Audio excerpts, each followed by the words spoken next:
This Pirates-Brewers series on Fox Sports Wisconsin is presented by Ski-Doo. The Brewers own the division title, but so much more has yet to be decided as we head to the final regular season game between the Brewers and Pirates from Miller Park.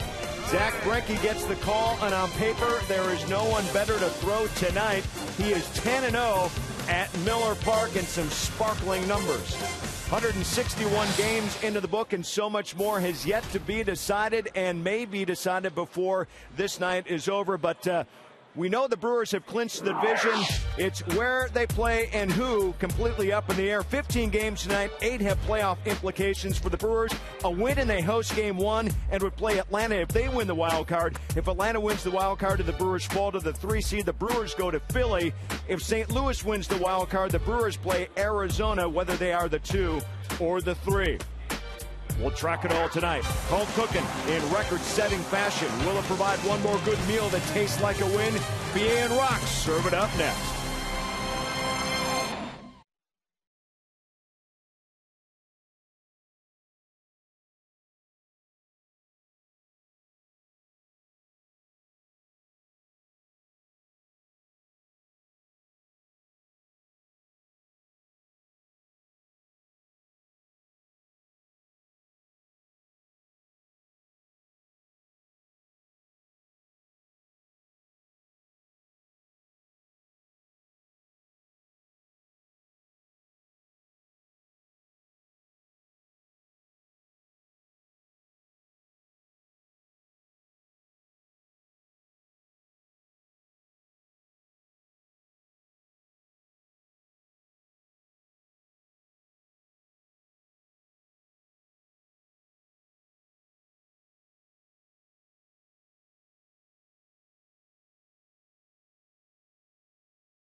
By Triple Hop Brewed Miller Lite, taste greatness. By AT&T. And brought to you by Toyota, proud sponsor of the Milwaukee Brewers and the Toyota territory at Miller Park. And they are filing in Miller Park, the final regular season home game of the season. And why is it so important that the Brewers get home field advantage? Well, you see the Brewers with the best winning percentage in their home ballpark in Major League Baseball. 56 wins, which is a Brewers franchise record. And hi, everybody. We welcome you from Miller Park, Milwaukee. Brian Anderson along with Bill Schroeder. Somebody had a great idea that we should all wear bow ties. So that's what we're doing tonight because it is the final regular season game. It is a home game, and the Brewers would like to continue some home games in the postseason to start on Saturday. Bow ties only on special occasions, and no better special occasion than trying to wrap up home field advantage at Miller Park, where the Brewers, I don't know why these numbers jump out on the page at you, but it's just the fact, 56 wins, the best in all of baseball, franchise record for home victories. Everything much better for the Brewers at home than they are on the road, but still in all, the Brewers need a win today to wrap up 3 games in a 5-game division series, so we'll see how they do tonight against the young left-hander. Well, it's been a record-setting year already. A win tonight would be a franchise record as well. Game 162, the last one of the regular season. It's coming up next on Fox Sports Wisconsin.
In the left field, and it's gone! The Brewers take the lead! Miller Park provided the home for this story, proving once again that home is where the heart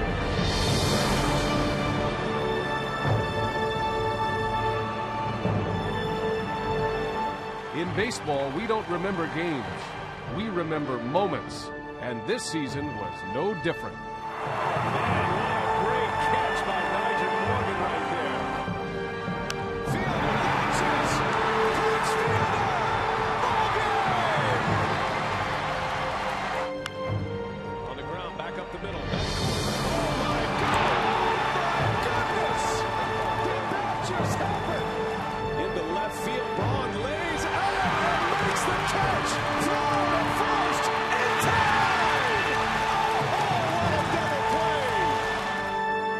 As the final regular season home game of 2011 begins, it's the hope of postseason memories that now fill the ballpark. And he swings in the air, center field, right back, and there it goes!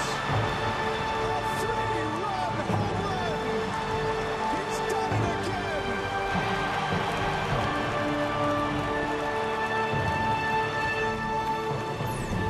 Oh, the memories just flooding back from this season. What a great season it has been, and the Brewers have a chance to make it the best season on record in franchise history with a win tonight. 96 wins in the balance. Ron Roenicke in his first year as a big league skipper has skippered this ball club to the top of the standings, the National League Central Division champs, and one bit of business remaining as Zack Greinke is on the mound, and the Brewers are trying to secure home field advantage in the division series beginning on Saturday. First pitch in there for a strike, and away we go.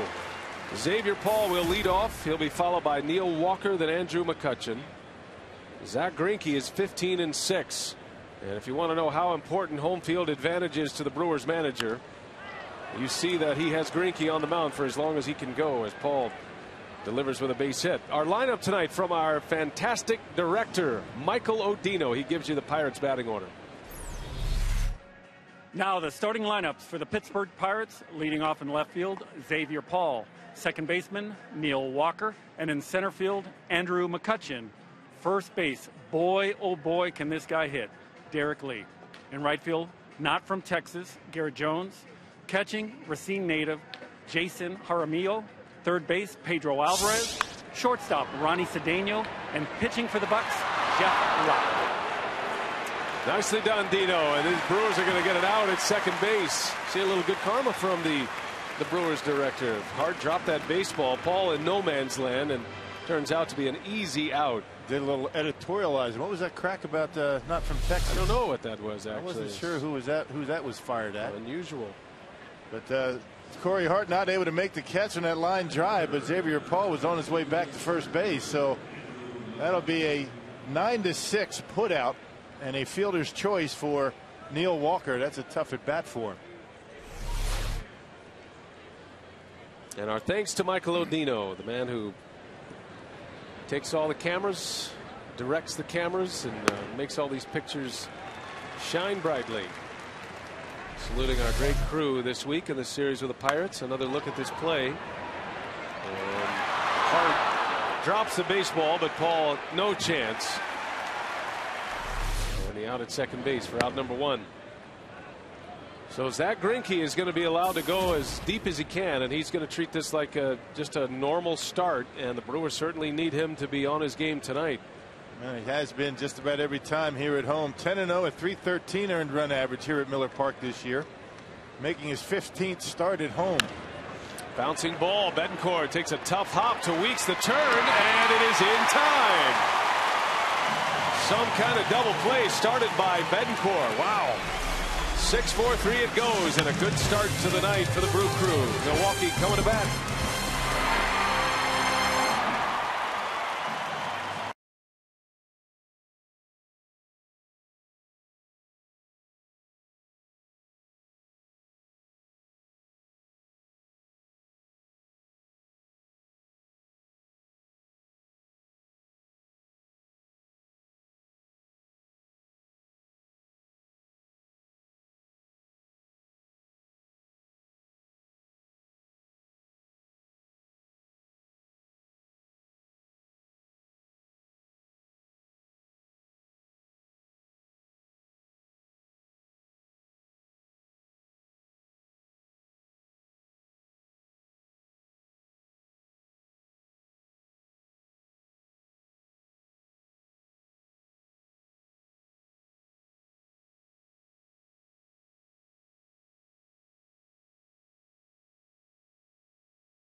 Milwaukee Brewers batting order. Our fearless leader, producer Chris Withers. Don't screw this up, Chris. All right, Brewer fans, it's time for the final regular season lineup of your 2011 National League Central Division champion Milwaukee Brewers. Leading off, he wears number 1, Corey Hart. Over at third, Jerry Hairston Jr. The best 3-4 combo in all of baseball, Ryan Braun and Prince Fielder. After that, the other all-star, Ricky Weeks, is at second base. Yuniesky Betancourt will play short. Jonathan Lucroy behind the dish. Carlos Gomez will roam center field, and pitching, one of the key offseason acquisitions, Zach Greinke. Thanks for a wonderful season right here on Fox Sports Wisconsin. Wow, that was impressive. Seeing Rock and I get to listen to that every night in our left ear. You know, when we tape our opens here and we have a little bit of a stumble and we have to do it all over again, I think I saw a little bit of a stumble. Not at all. That was a one-take wonder. It's a Ray Charles special right there. Well done, Chris, and great job producing Brewers baseball this year. You and Michael Odino commanding the truck and doing a great job, and we are so thankful for all of our terrific crew, and we've been acknowledging them throughout the week, and our final regular season game on Fox Sports Wisconsin here today. Corey Hart leads off. The Pirates have Jeff Locke on the mound, and Hart, Hairston, and Braun to start it. Corey with 25 home runs would love to get things going in a big way here tonight. Interesting, Jerry Hairston at third base. This could be a postseason preview of the lineup with a left-handed starter on the mound. Depending on who the Brewers will face, there are a few lefties that are on the docket, especially with the Philadelphia Phillies. Four-man umpiring crew. It's Bill Welke calling the balls and strikes. The crew chief is Gary Cederstrom out at second base.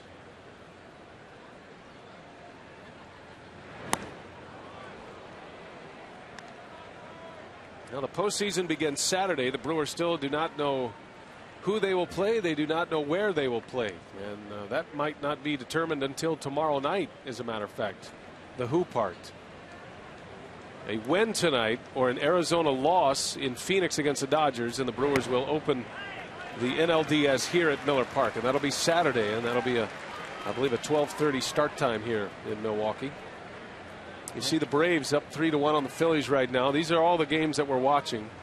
You got the Red Sox and the Orioles, Yankees in Tampa Bay tonight, as Hart goes down on strikes. Yeah, there's playoff games in the afternoon and in the evening, so depending on which National League teams are involved, it's going to be interesting how long the Brewers are going to have to sit around waiting to take off or stay home. Here's how the Pirates line up defensively with Paul McCutchen and Jones in the outfield. Alvarez, Cedeno, Walker, and Lee around the horn, with Jason Jaramillo doing the catching. And it's Jerry Hairston Jr. He's been swinging a good bat and has started to hit his way into the plans for Ron Roenicke on a more of a regular basis, not just in a utility role. The chatter from last night's game, deservingly so, about Prince Fielder and the 3-home run game.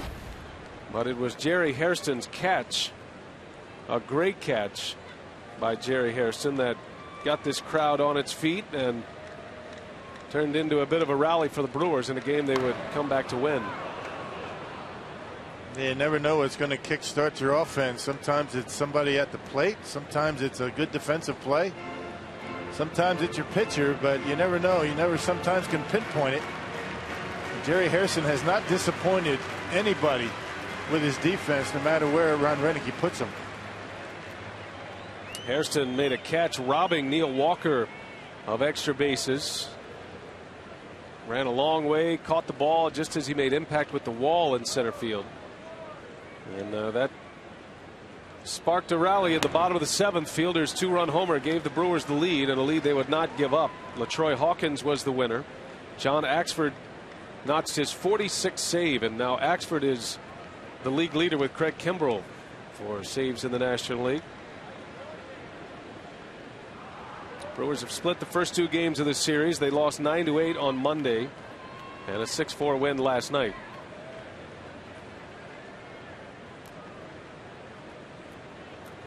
Two balls and a strike on Jerry Hairston. And that one is a little bit low. 3-1. You can see with Jeff Locke out there, not a hard thrower. About 90 to 93 with a fastball. He'll throw up a breaking ball from time to time. Not much of a changeup. He's basically a two-pitch pitcher.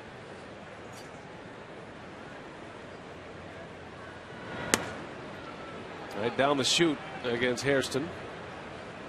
The games in the National League we're keeping an eye on, the Cardinals and the Astros. St. Louis already with a 3-0 lead. They're still batting in the first inning against Brett Myers and the Astros.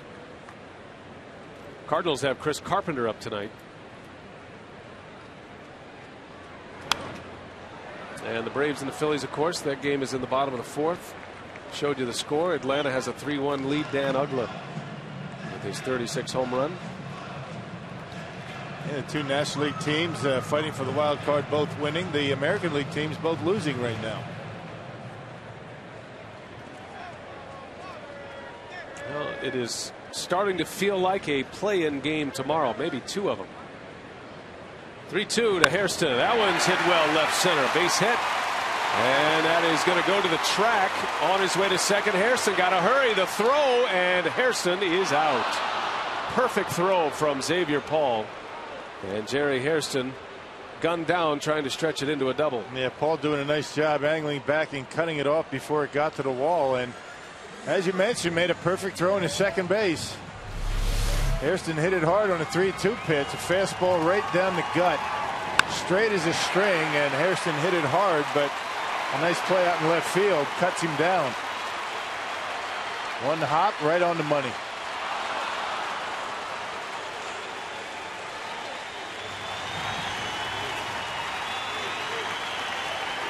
Hairston thinking double all the way, and you don't mind that at all. Hairston trying to stretch it into a double. Took a perfect play on all accounts. So out number 2, Ryan Braun, a big ovation as he is introduced, chasing a batting title. Braun needs 3 hits tonight. He can go 3 for 3 or 3 for 4 and win the batting title this year. And unlike Jose Reyes, who got a base hit and took himself out, no Ted Williams, that's for sure.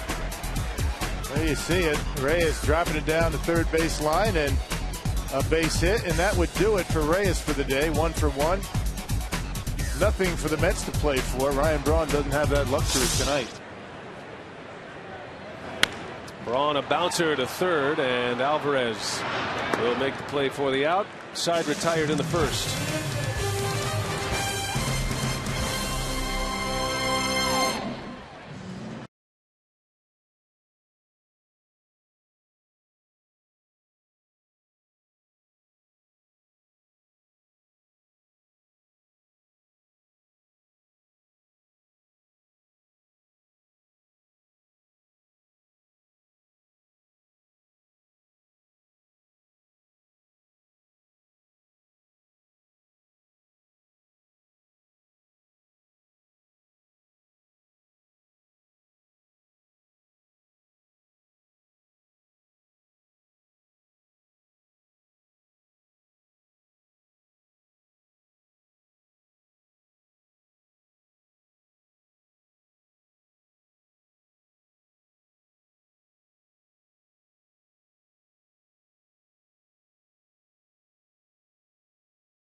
And the Brewers' final game of the regular season. And let's give you the defense for Milwaukee, courtesy of Blaine's. It's Braun, Gomez, and Hart, with Hairston, Betancourt, Weeks, and Fielder around the horn. And behind the plate, Jonathan Lucroy catching Zach Greinke. Greinke facing 3 batters in the first, gave up a leadoff single, and then a double play to end the inning from Andrew McCutchen. That is a sweet rally hat if I ever saw one.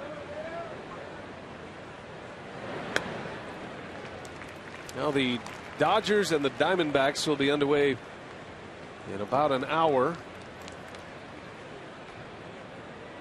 An 8:40 local start time here in Milwaukee, 6:40 in Phoenix. And what a way to give up a ball game last night. The Los Angeles Dodgers with a 6-1 lead in the 10th inning. 2 outs. How's that happen? Could not hold it. My goodness. And that changed everything. The Diamondbacks comeback, which was a terrific comeback. And it's been that kind of year for Arizona. They score 5 runs.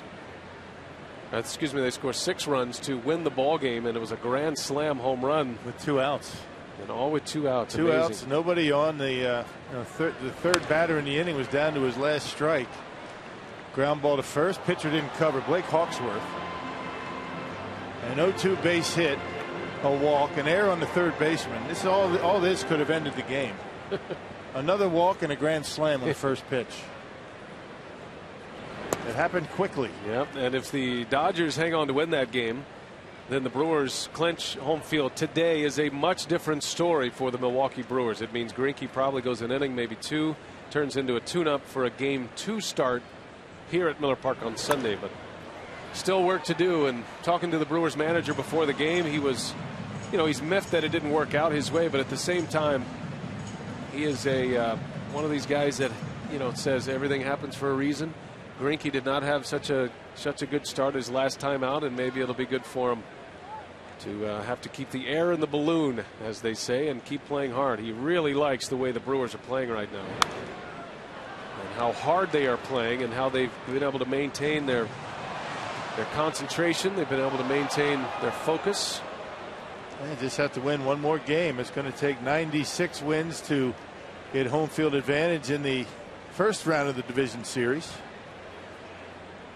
And as usual, the Brewers really can't count on anybody's help.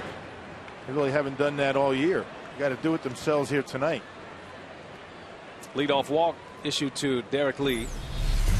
Well, Zach Greinke, you talk about his year this year, and it's really a tale of 2 seasons. His last 15 starts, he's been outstanding, home or road. He just had one bump in the road recently, but overall, Greinke has been back to form in the second half of the season. Had a broken rib in spring training. He missed the first 6 starts, a little over a month of the schedule, and then it took him a while to get back into it, learning these National League hitters and what have you. And I think the Brewers are very happy with where Zach Greinke is right now and what he can be in the postseason. Yeah, everybody talks about how well he's been on at home, and he has. He's 10-0, but his last 7 starts on the road have been very good as well. His last 6 of 7. And you take away that start he made against the Yankees, or I should say the Pirates, in the second game of that doubleheader. 7 runs in 6 1/3. You take that one away, and he's been very good on the road as well as Miller Park.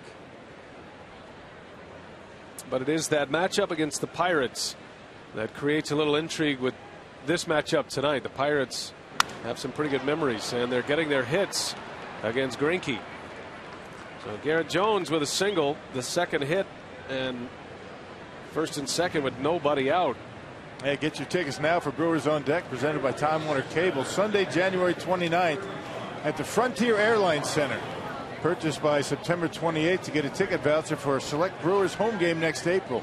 Visit Brewers.com/on-deck for details.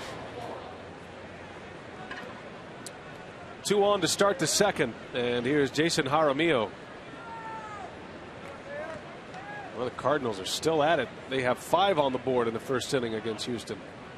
And actually just wrapped up. They're going to the bottom of the first. What a start for St. Louis. Yeah, remember, Houston had a 5-0 lead on the Cardinals last night.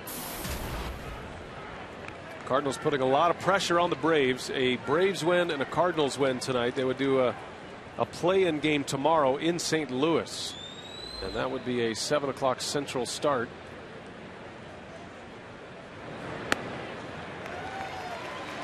The Red Sox and the Tampa Bay Rays are also tied. So if they have the same result tonight, win or loss, they would have a play-in game tomorrow as well, and that would be a 4 o'clock start. So it could be a doubleheader of play-in baseball tomorrow, Brock. That would be exciting. And should the Brewers lose home field advantage, they're going to have to play the waiting game tomorrow night. That game won't be over till well into the evening. And at that point, everybody's going to know where they're heading. Ideally, you'd like to win tonight and just stay home. Let everybody else worry about it.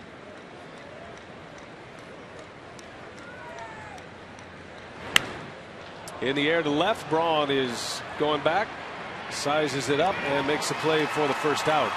And the runners have to stay put. So one gone for Greinke here in the second inning.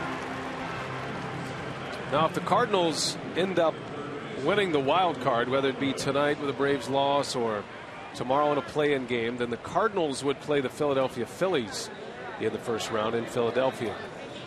So it doesn't change for the Brewers. They know with a win tonight they have home field advantage. It just depends on whether they're going to be playing the Atlanta Braves or the Arizona Diamondbacks.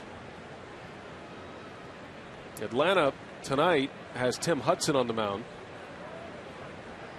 And out to that early lead, and you figure Hudson as that Braves ace trying to pitch the Atlanta Braves into the postseason after surrendering a 10.5 game lead in less than a month. And that means Tim Hudson, should they get to the postseason, is not going to be able to pitch until Tuesday. And same with Chris Carpenter. Bouncing ball, fielder is over, gets the out at second, the throw to first, and he's safe at first. Close play. Greinke was right there.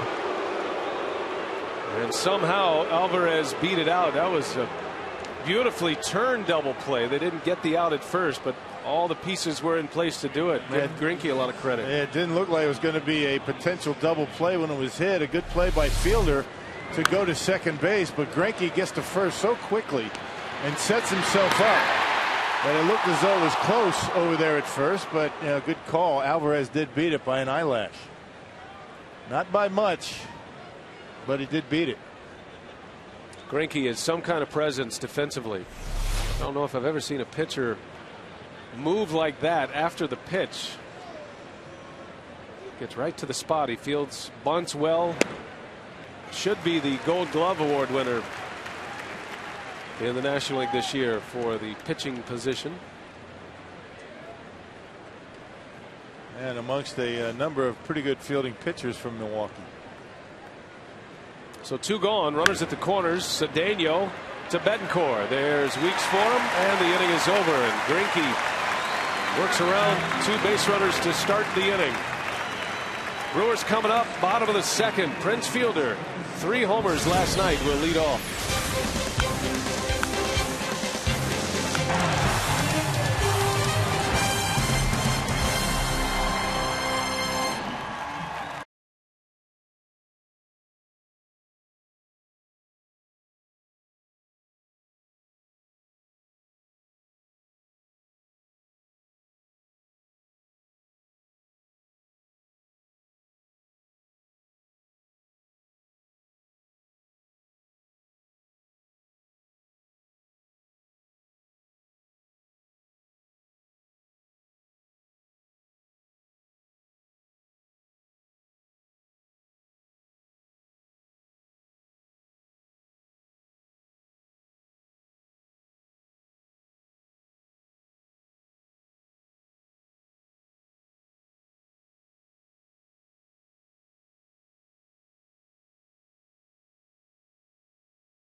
Your team. The guy can hit homers. and he swings with bad intentions. With bad intentions. Clint Hurdle, he knows a thing or two about hitting. Brent Fielder will lead off this second inning. 3 homers last night. He actually had a curtain call last night and gave the monster, the beast mode, to the entire crowd. He tomahawked one out, his first home run. That tied the ball game, and then Fielder put the Brewers on top with home run number 2. That was in the 5th inning. The Pirates were able to tie it up. Fielder comes up again to the 4-4 game and sends one out. 3 homers in a game for the first time in his career. A game tire and 2 put-ahead home runs. Yeah, you hit him high, you hit him low, right? And a high pitch around the shoulders and one down around the ankles, and it doesn't matter. Fielder is tied for the league lead with Matt Kemp with 38 home runs to start play today. Fielder had a walk and 3 homers. He drove in 5 runs. 120 runs batted in this season. And by all means putting together an MVP type season. He and Braun and Matt Kemp. Fielder in the air to left. Back is Paul. And he's got it for the first out. Well, Fielder hit 3, but Ricky Weeks had the home run that everybody's still talking about today. Powerball home run number 20. They should give Ricky 2 for this one. Look where it landed. High off the Nice Stadium Club. 470 feet, the longest home run by a right-handed batter in the history of Miller Park. You don't see him too often up there, even in batting practice. Man, that was something. Was down at the cage for batting practice, talking to some of the guys, and everybody still raving about the distance on that home run. And they were saying that during batting practice yesterday, prior to the game, Ricky hit one up into the terrace level, up into the seats above the Nice Stadium Club. Yeah, up there. Well, the big boys live up there. I mean, I've never seen one hit up there, even in batting practice. I didn't see that one. You see him rattling around off of the Kalahari splash zone quite a bit, off the glasses, off the glass out there in the Nice Club, but hardly ever, never up there in that terrace level. And lost in all the things that are going on here at the ballpark. Prince Fielder coming in at .299 the batting average. Right. He'd love to be able to go over that 300 mark. There it is again, that Ricky Weeks homer. So it's not just a home run hitter, Prince Fielder. Now Fielder probably needs a couple of hits tonight, maybe 2 for 3, 2 for 4. 2 for 4 would be close. We'll see. Well, Ricky pops it up, and it's Derek Lee for out number 2. As part of our Fox Sports charitable initiative, we are proud to wear these pins during our 2011 MLB on Fox Sports Wisconsin season to support Stand Up to Cancer and their work to fund groundbreaking research that helps accelerate treatment to patients. For more information, please visit standuptocancer.org/Fox Sports. Bernie hoping to do some sliding tonight up in the chalet, as Uni Betancourt will bat with 2 away.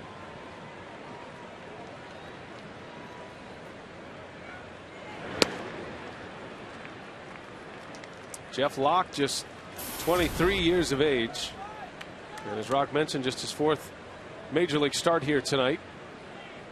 They came over to the Pittsburgh Pirates in that Naismith Clough trade back in '09. There's a smash off the glove of Alvarez, recovers and throws Betancourt out. 1-2-3 inning. You're watching the Brewers and the Pirates on Fox Sports Wisconsin, presented by Ski-Doo.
Sports Wisconsin is presented by Piggly Wiggly, the official supermarket of Fox Sports Wisconsin. By Ho Chunk Gaming Wisconsin, your ticket to more. And by Subway. Try our $5 featured footlong of the month. Subway, where winners eat. Back at Miller Park, great to have you with us tonight. Final regular season game of the year, game 162. And we are scoreless as we go to the third inning. Jeff Locke, the Pirate pitcher, leads off. Greinke has been able to pitch around a little trouble here early. Going to lead off single in the first inning. Got a double play to get out of it. And 2 on to start the second inning. And Greinke pitched around that as he strikes out Jeff Locke on 3 straight pitches. Hey fans, put a down payment on your 2012 Brewers season tickets now and guarantee your postseason Brewers tickets at Miller Park this year. Call 414-902-HITS or visit Brewers.com. Another big crowd here tonight and a record-setting season in so many ways. And a big way in the attendance marks. The Brewers pushed over 3 million fans last night and will set a franchise record for attendance here tonight. Great testament to a great fan base, outstanding baseball fans, knowledgeable fans, and packing this ballpark every night. That was what, last night watching the Diamondbacks game. Yeah. It was so, I don't know if you call it disappointing, but it was shocking to see so few fans in the stadium last night. Place half empty. It was about 24, 25,000. There's the second out as Paul grounds out. Not to pick on the fans in Arizona, it just tells you how good the fans are here in Milwaukee. I think a lot of folks who live in Arizona are fans of other teams. Just the way the market works, same way in Florida. But Arizona's had a great season, and they'll be playing the Dodgers a little bit later tonight in Arizona. It'll be Ted Lilly against Joe Saunders.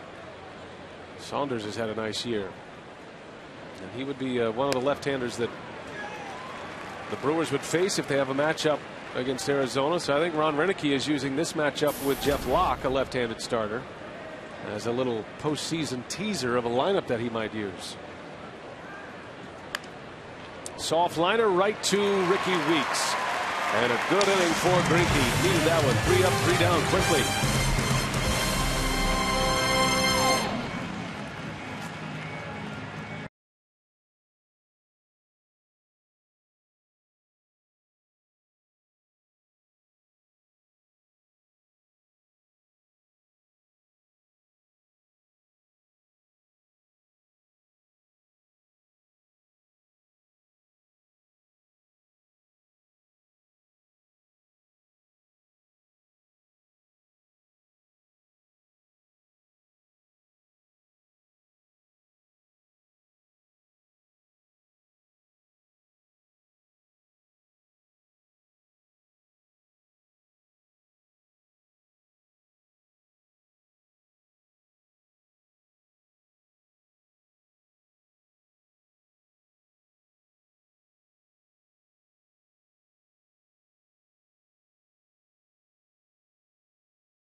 Giving bottle caps back and give veterans a piece of the high life. Go to MillerHighLife.com for details.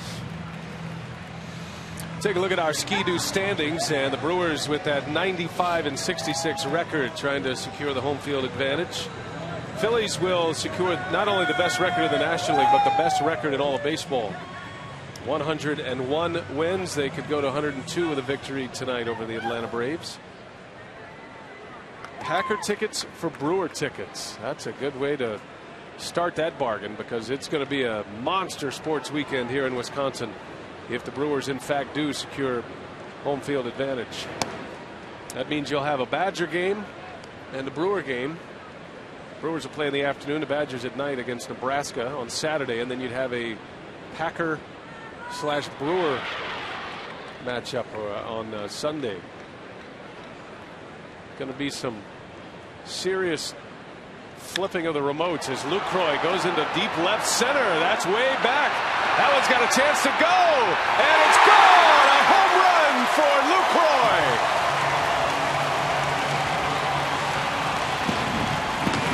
The Brewers strike first.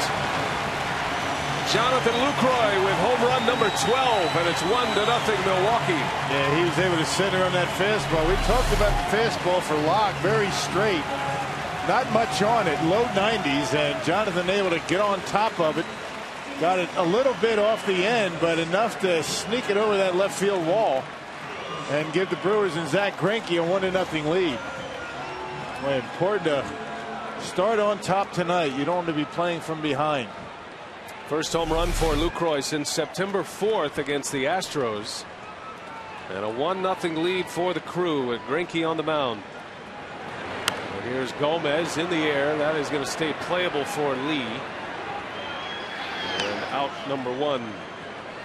They'll continue to watch the best local coverage of the Brewers in the postseason. Tune into Fox Sports Wisconsin after every Brewers playoff game for exclusive insight and analysis on Brewers Live, presented by Marshfield Clinic. Watch Brewers Live presented by Marshfield Clinic following every Brewers postseason game on Fox Sports Wisconsin.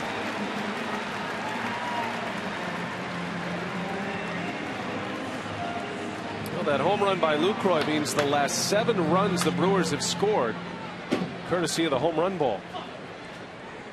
4 home runs last night, and Lucroy's solo homer today.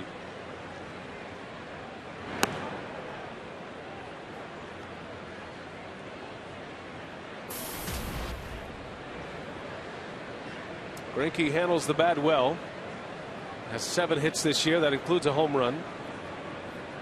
His lone RBI of the season on that home run.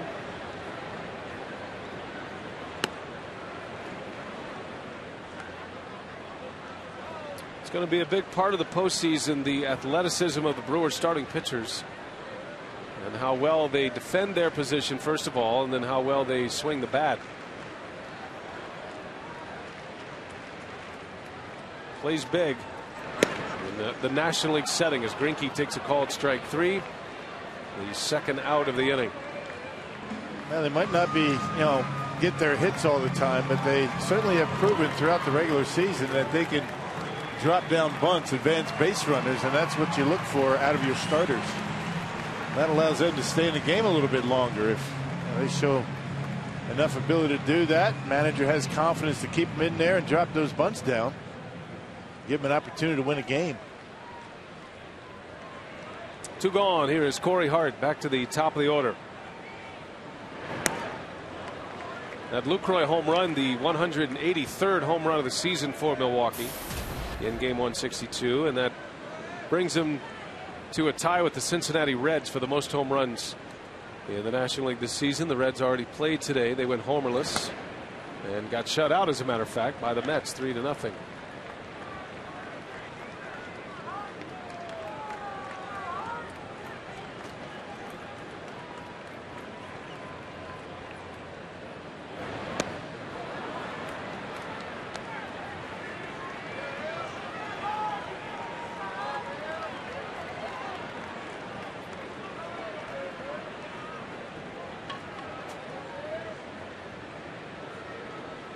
Hart trying to get something started with 2 away in the inning.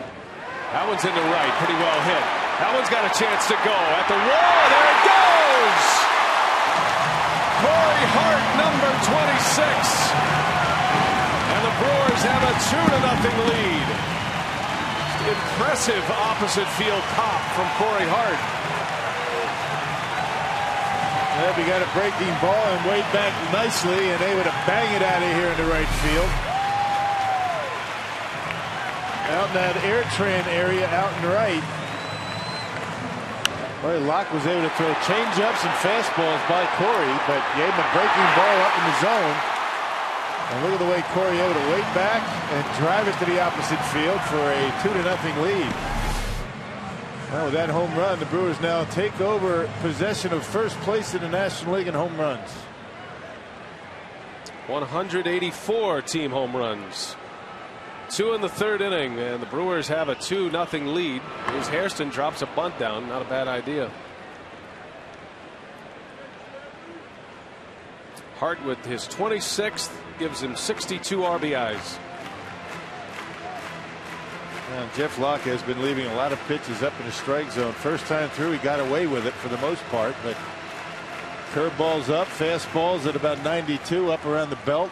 Not going to get away with those very long. Locke spent most of the year in Double-A. Had 5 starts in Triple-A before making his major league debut this year. Deals a strike to Hairston. Yeah, between Double-A and Triple-A this year, an 8-10 record. And 27 starts and a 370 earned run average. Earned run average a lot better than 8-10. They thought this was a hard thrower. He was going to be a hard thrower when they traded for him, but has not been the case.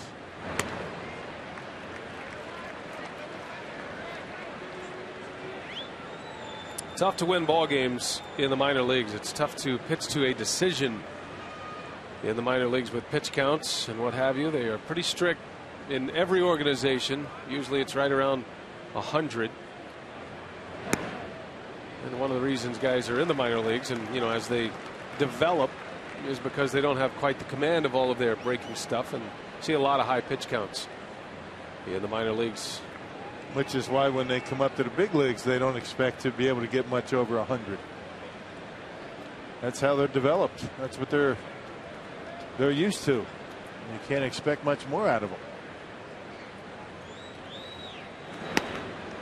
Just missed. 3 balls, 2 strikes on Hairston. He singled his last time up, had the first hit against Locke.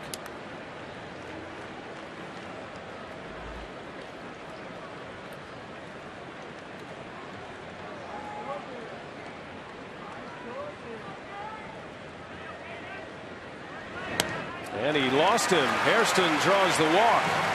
And that's going to send Braun to the plate with 2 away.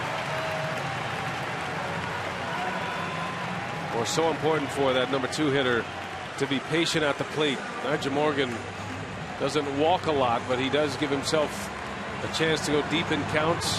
You don't see many walks in the 2-hole because of Ryan Braun.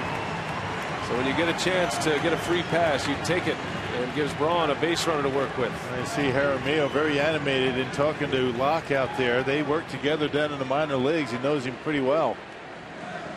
And he was giving it to him pretty good. Well, Ryan Braun, his ranks right now, he's second in the league in hitting. He needs 3 hits tonight to win the batting title.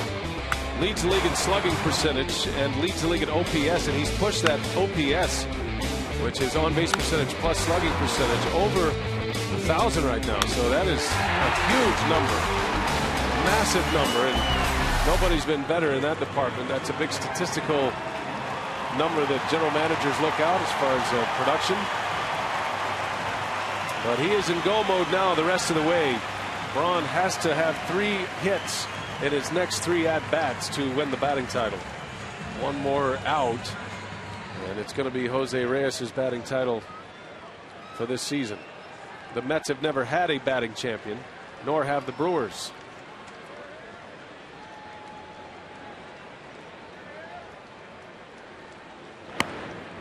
I think Ryan Braun would trade a batting title to get to the postseason and potentially win a world championship any day. Jose Reyes may win the batting title, but he's going home tonight. Reyes with 1 at bat earlier today against the Reds. He bunted for a single and then was removed from the game. He talked about that being the plan with manager Terry Collins. There's been a lot of criticism about that maneuver. But the bottom line is he had enough at-bats to qualify, and most guys are going to do that. He got his hit. It's reminiscent of 1982. Rocky might remember this with Robin Yount and Willie Wilson. Right. Willie Wilson won the batting title. He hit .332. He sat out the final game of the year. Robin Yount went 4 for 5, hit 2 home runs in the final game of the year, but fell 1 point short. Robin Yount hit .331 that year. Bouncer over to short. Cedeno makes the play, and that is that. So Brawny sets his sights elsewhere. The Brewers get 2 bombs. Lucroy and Corey Hart, and it's 2-0 Milwaukee as we go to the 4th.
Brewers are going to board first for the first time this series, thanks to Jonathan Lucroy's 12th home run of the season as it gets over that left field wall. And then Corey Hart, a couple of batters later, he would belt out his 26th home run of the season to give the Brewers a 2-0 lead here in the top of the 4th. Brian.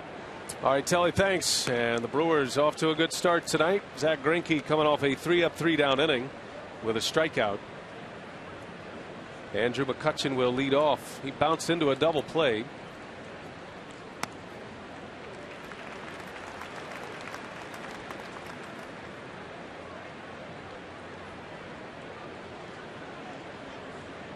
McCutchen made the All-Star team this year for the first time. He was a late addition to the National League All-Star squad. Yeah, some kind of player. He can do just about everything out on the baseball field. He can run. He's got a great arm. Covers a lot of ground in the outfield, and he can hit. Not sure how many huge home run seasons he's going to be able to have when he plays at PNC Park. That is a tough home run hitting ballpark. But he's got 23 of them this year. That's not bad for hitting there. He's only 24 years of age. It was the emergence of Andrew McCutchen that allowed the Pirates to trade Nigel Morgan away as McCutchen takes a call at strike 3. And Greinke has his second K.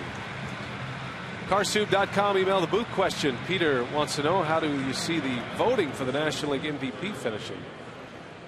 That is a tough call. The writers who vote for the most valuable player of the year award. You figure Braun and Fielder are going to be inside the top 3. It's a 3-horse race right now.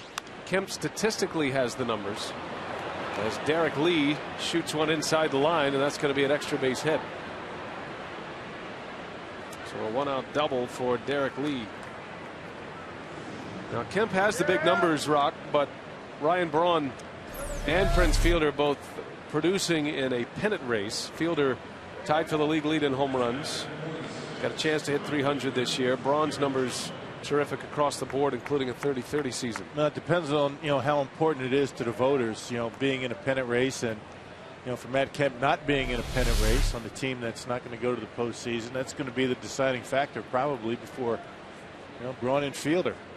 And I think it's a big, huge, important factor because every one of their at bats, particularly in September, have been very important for the Brewers. You get pitched a little bit differently. You know, your mentality, your mindset's a little bit different. And taking nothing away from Matt Kemp, he's had a terrific season. It's just a matter of how important that's going to be, you know, for the voting. That one is pulled foul by Jones. And no balls, 2 strikes. Because Matt Kemp can't do much about that. He did all he could to get the Dodgers to the postseason. Right. But you're right. There aren't those pressure at bats, the at bats that carry ball clubs in front of sellout crowds in a pennant race, especially in Milwaukee in a pennant race. The Brewers haven't won a division title in 29 years until this year. So there's a lot more in the stew for Ryan Braun and Prince Fielder than for Matt Kemp. Well, that didn't miss by much. Just to give you some perspective on how good Braun and Fielder have been together, you know, the Brewers have had 4 MVPs, 3 different players, Yount in '82 and '89, Rollie Fingers and Hank Aaron with the Milwaukee Braves. Talking about Milwaukee MVPs, I should say. Right. Not just Brewers MVPs. And the highest any teammate has finished in those MVP years was 5th. And that happened twice. The year Yount won it in '82, Cecil Cooper finished 5th in the voting. And the year Hank Aaron won in '57, Warren Spahn finished 5th. Eddie Matthews finished 8th that year. They had 3 of the top 8 in the MVP voting in that World Championship year of '57, the Milwaukee Braves.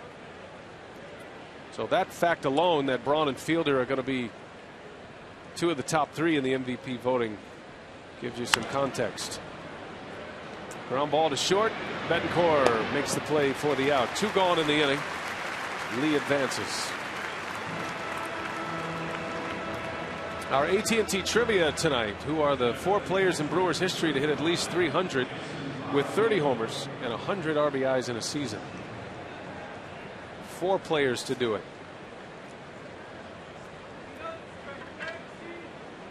Those are the kind of numbers that, if you do it for a career, get you to the Hall of Fame. Right.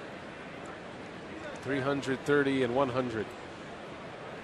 And to put a little bit of perspective on Albert Pujols, right? He's done it every year. Every year. 11.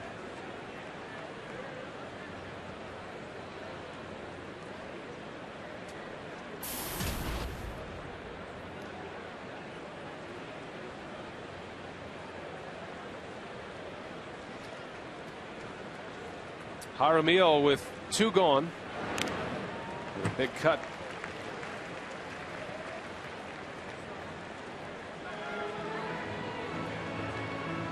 We had our stats man Mike Faulkner busy the last week or so, just trying to get some perspective on all of the superlatives this year, the record-setting season here at Miller Park, and we're on the verge of another one. Zach Greinke, with 1 more strikeout, would go to 200 strikeouts for the season, and it would become the first time that the Brewers have ever had 2 pitchers with 200 strikeouts in the same year. There's a base hit. That's going to bring in a run. Jaramillo finds a hole, and the Pirates are on the board. Yeah, Greinke not missing much. A couple of those fastballs to Jaramillo. Milwaukee calling him off the plate, and then finally Greinke saying, okay, you're not going to call him. I got to throw one down the middle. It's a curveball, and Jaramillo waits back nicely on it and bangs it into right field. A 2-out RBI single for the Racine native, getting the Pirates on the board.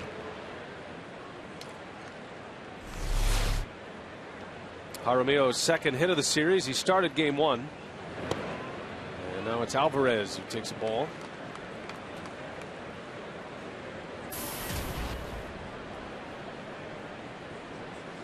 You almost expect Gallardo to post a 200 strikeout season the way he goes.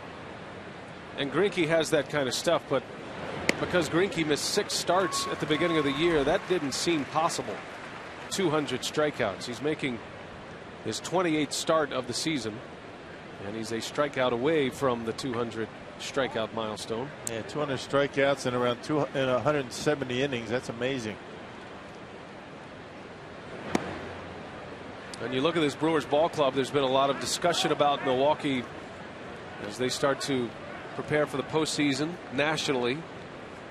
And you hear from scouts and it's a fair statement to say the Brewers' infield defense is below average, but it hasn't shown up as much because the Brewers have a pitching staff that predominantly is a strikeout, fly ball out pitching staff, which makes it all go. Greinke's out of the fourth. He gives up a run on 2 hits. 2-1 Crew.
Extraordinary support during the 2011 season. Mark and Debbie Antanasio, along with BCF staff, are working hard to be philanthropic leaders in the community. The Brewers are passionate about supporting organizations that focuses on health, education, recreation, and basic needs, particularly for low-income families and their children. Brewer fans, thank you for partnering with us to make our community strong. Brian?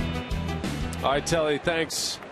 2-1 our score. The Brewers have the lead on a couple of solo homers. Lucroy and Hart last inning. And here's Prince Fielder. Big swing and a miss. Wow, a foul tip, I should say. Wow. Fielder taking a shot at West Allis right there. You know he's feeling good at the plate when he starts uncoiling like that. He's been seeing the ball well this entire homestand. Fielder had a narrow miss of a home run in the second inning. Just missed it a little bit on the bat.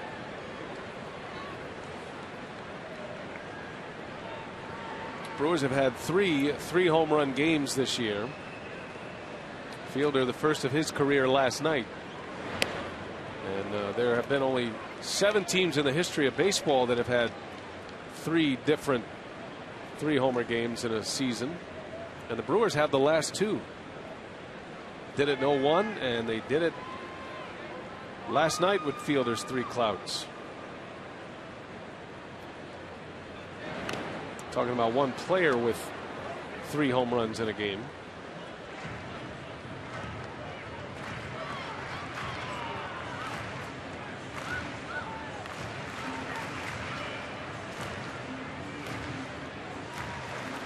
I know one thing, Mike Vassallo and his crew, they're going to have to do some heavy work to rewrite that Brewers record book after this season. There have been a lot of records broken this year. As Fielder slaps one to the opposite field. That's going to go in the corner.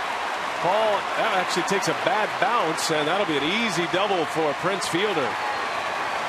So Prince in his chase for a .300 batting average. And not just a home run hitter, is he? Wow, how about that? And 2 mighty hacks trying to hit a ball out of the ballpark early in the count, and then with 2 strikes, he just slices one down the left field line. And for a leadoff double, the guy can hit. The visions of Cecil Cooper just came to mind right there, huh? Looked like him, didn't it? Slapped one to the opposite field, and the magic wand of Cecil Cooper laid the bat down. It's a beautiful piece of hitting by Prince. And he did have a magic wand. That Cecil Cooper, the way he could hit, wow.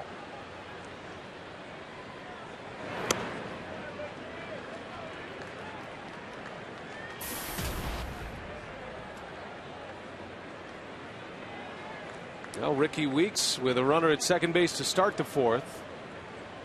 2-1 Brewers.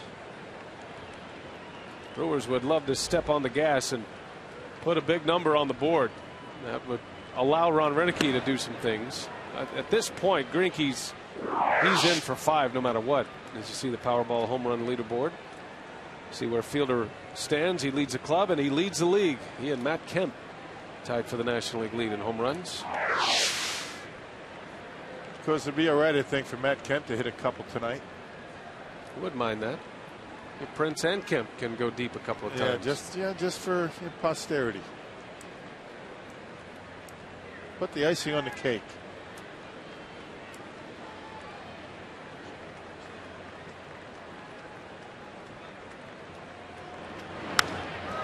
Ground ball is short. Fielder on the run, and now he's going to be in a rundown. And Prince is out.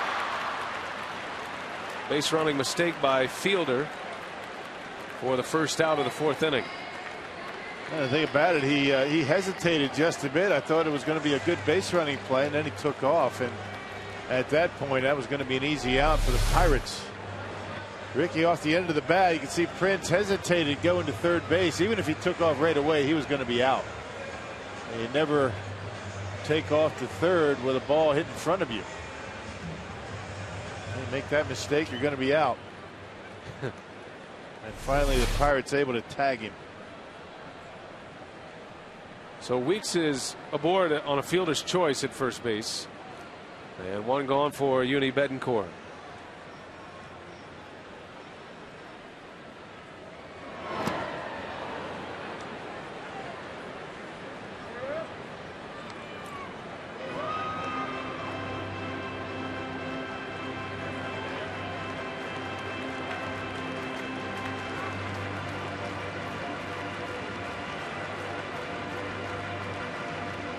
Last time up, Betancourt bounced to third base. It was a good play. He hit it hard, but he hit it right at Pedro Alvarez.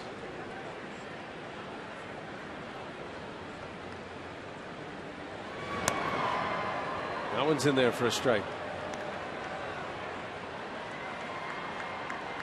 I was thinking about Cecil Cooper and his career, and never won an MVP. Came close to a batting title. The year Cooper hit 352, that was the year George Brett hit 390. Yeah, hang with him, Coop. Yeah. What year was that? That was 1980. Cecil Cooper hit 352 and was miles away from George Brett, who for a good part of the year in 80 was pushing 400, and many thought that was going to be the season that we'd see a 400 hitter again. Brett won the MVP that year.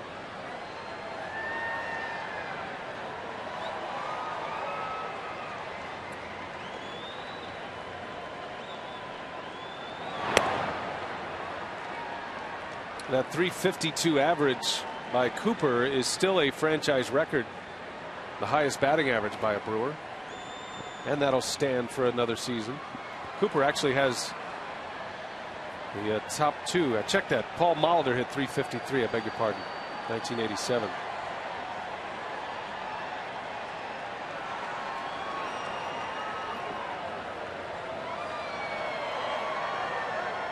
Another check on Weeks. All pretty good hitters, aren't they? The guys you're talking about, Molitor, Cooper, Yount. These guys could swing it. Molitor, Cooper, Yount is the exact order of the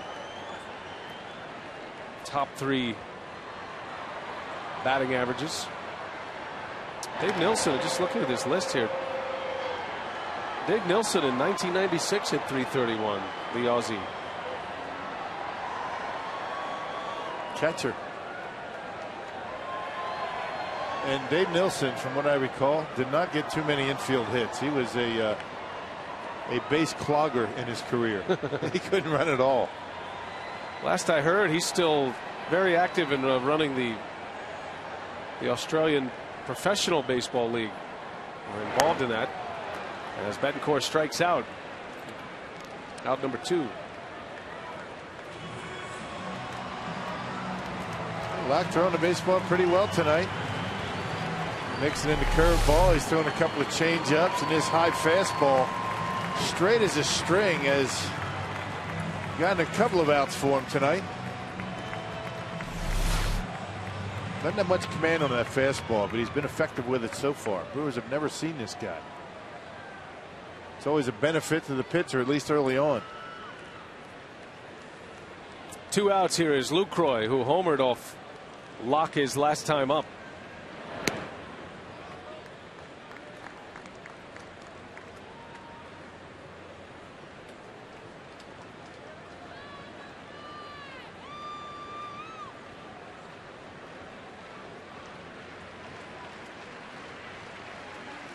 Lucroy belted his 12th homer of the year, now 59 RBIs. You figure Lucroy's numbers just going to continue to rise offensively the more comfortable he gets behind the plate. He's done a terrific job catching this year, not just what you see on the field, but all the game planning that goes on. And Dale Swan thinks that down the road he could be a guy that could hit 20-25 home runs. He's got very strong hands. Just needs to free him up a little bit.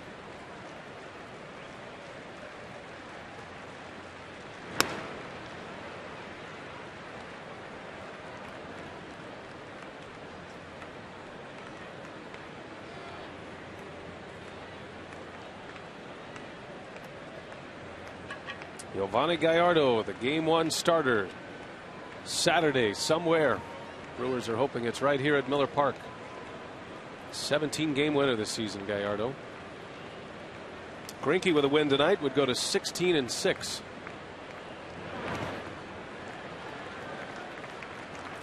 Yeah, all 5 starters for the Brewers in double digits in wins. They've only needed 6 starters this year. That's the key to a successful starting rotation. Keeping them healthy and keeping them out on the mound every 5 days. They've been able to do that. Markham, a 13-game winner. He and Randy Wolf winning 13 apiece. Chris Narveson, 11 victories this year. That 11th win came earlier on this homestand. That didn't miss by much. Lucroy draws the walk, and he'll turn it over to Carlos Gomez now with 2 on. Yeah, both pitchers probably feel as though they need to throw it in about the size of a pillbox right now. The strike zone's rather small for Bill Welke. 60 pitches for Jeff Locke. He's thrown a lot of pitches out of the strike zone tonight. Probably saying that's a strike in the Eastern League. Very tight zones these days. Yeah, guys coming up from the minor leagues, that's the first thing they talk about. Those are strikes down in the minors. They don't have that video on the umpires down in the minor leagues. A little bit more liberal. Our Fox tracks that we show you for every pitch, it's the same technology, the same cameras. It's actually a Wisconsin-based company who does that and gives you the velocities and the pitch location, and the actual strike zone changes with the batter as well. That one is hit to left. Going back, Xavier Paul, Carlos Gomez, and that is up and out of here. Gomez with a 3-run homer. Look at Carlos Gomez coming on with the bat. Talking about a huge home run for Milwaukee. Wow. Number 8 hitter Gomez got the fastball in. You know he likes it in there. And gets enough of it to get into that Brewers bullpen. A 4-run lead. What a big home run for Carlos Gomez.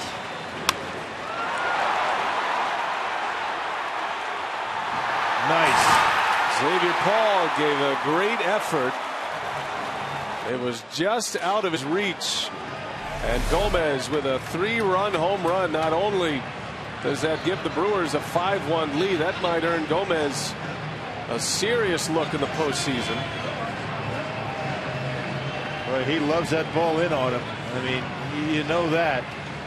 You can't throw it in too far. You can't throw it hard enough for him. If you throw it middle in, he's going to get a good whack at it. And he got a good swing on that one. Gomez had 2 doubles on Saturday night, the day after the Brewers clinched. He was 2 for 4 at the plate with a couple of doubles. Yeah, see the hands? You know, see how close the hands are right here.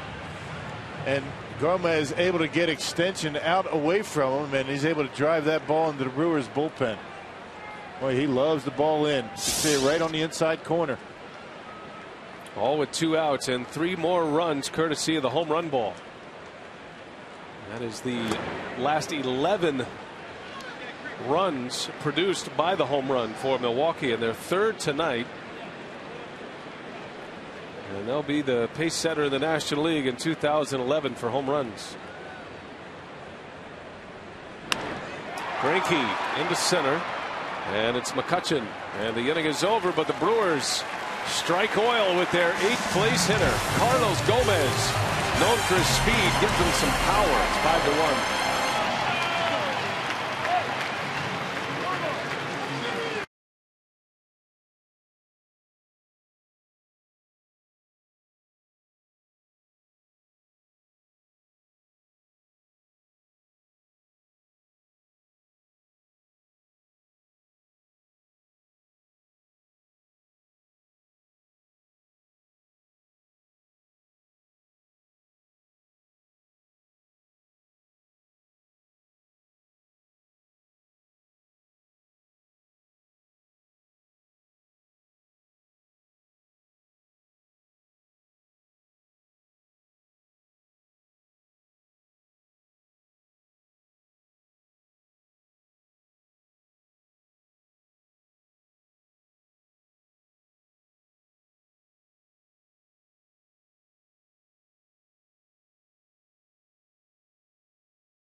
Card for a chance to win World Series tickets. Compliments of Scott's. The Brewers up 5-1. A 3-run homer with 2 outs by Carlos Gomez. And what has been a record-setting year, the Brewers can win their 96th, the most home wins already. Every time they win a game at home, they add to it. First division title since 1982. The Brewers did that in the American League East in '82. The National League Central Division champs in 2011. The 95 wins puts the Brewers in the class of the 79 Brewers and the 82 Brewers, the World Series team. Of course, Ryan Braun has had a great year, the first Brewer player with 4 consecutive 100 RBI seasons. Ryan has driven in 111 this season. Braun is also the second player to join the 30-30 club. He and Tommy Harper have been since 1970 for a Brewer in the 30-30 club. And Braun at this point unlikely to win a batting title, but you know, in pre-production it was still part of it. So there's been a lot going on for the Brewers this year. In what? Pre-production? Yeah, in our pre-production meeting. Before the game. You're not invited to that because you're a former player. You're the analyst. I wouldn't understand. Right. So you're on a need-to-know basis. Certain things we don't want to confuse you in your bow tie. Right.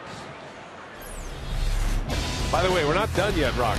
More pre-production for you here. John Axford, the all-time saves record, has 43 consecutive saves. And is first in the National League in saves to start play today. You want more pitching? How about Gallardo, the first to 17 wins since 1992. Yeah. Suffice it to say, it's been a nice year. It's been a good year. All this stuff, pre-production going on. I'm sweeping out my garage. Right. Before I get to the ballpark, right? Right. Between your Clements sticks and your Time Warner cable viewing. There's a swing and a miss, and there's another one you can add to the list as Zack Greinke with his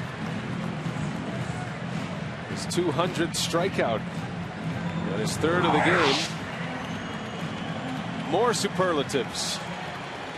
200 Ks for Greinke, joins Gallardo. No tandem has ever done that in the history of the franchise. 200 strikeouts in 170 innings. That's amazing.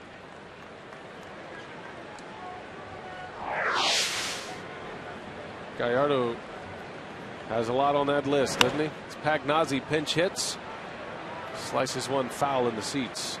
Matt Pagnozzi for the Pirates. The starter Jeff Locke is out.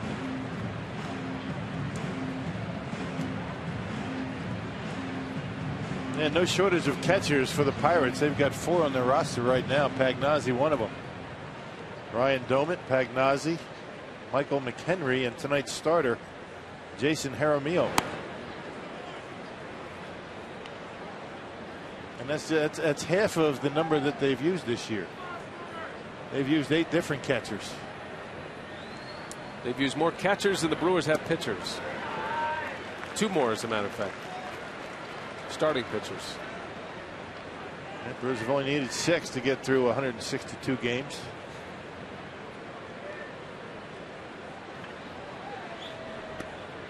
Called strike 3. Greinke rings up Pagnozzi. And back-to-back strikeouts.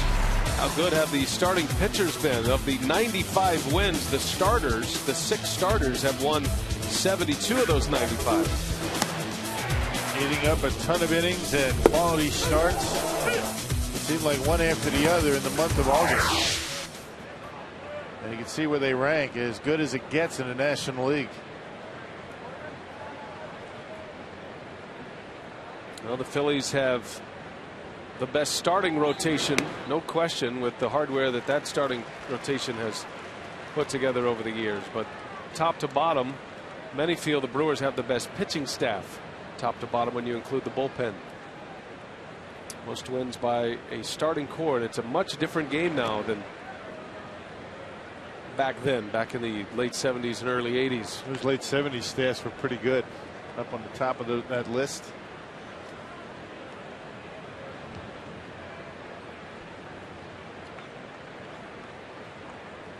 Greinke a chance to strike out the side here.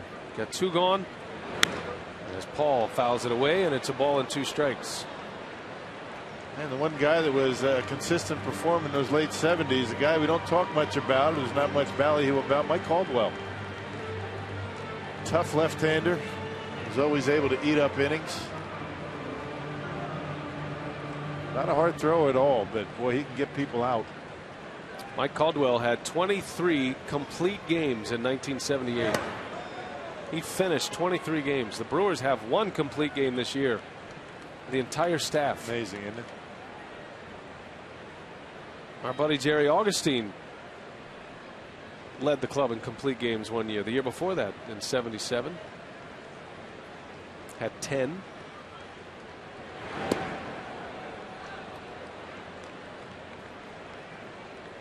And Jerry here at the ballpark today, just kind of taking it in, and he put a bow tie on for the crew picture. Yeah, team picture.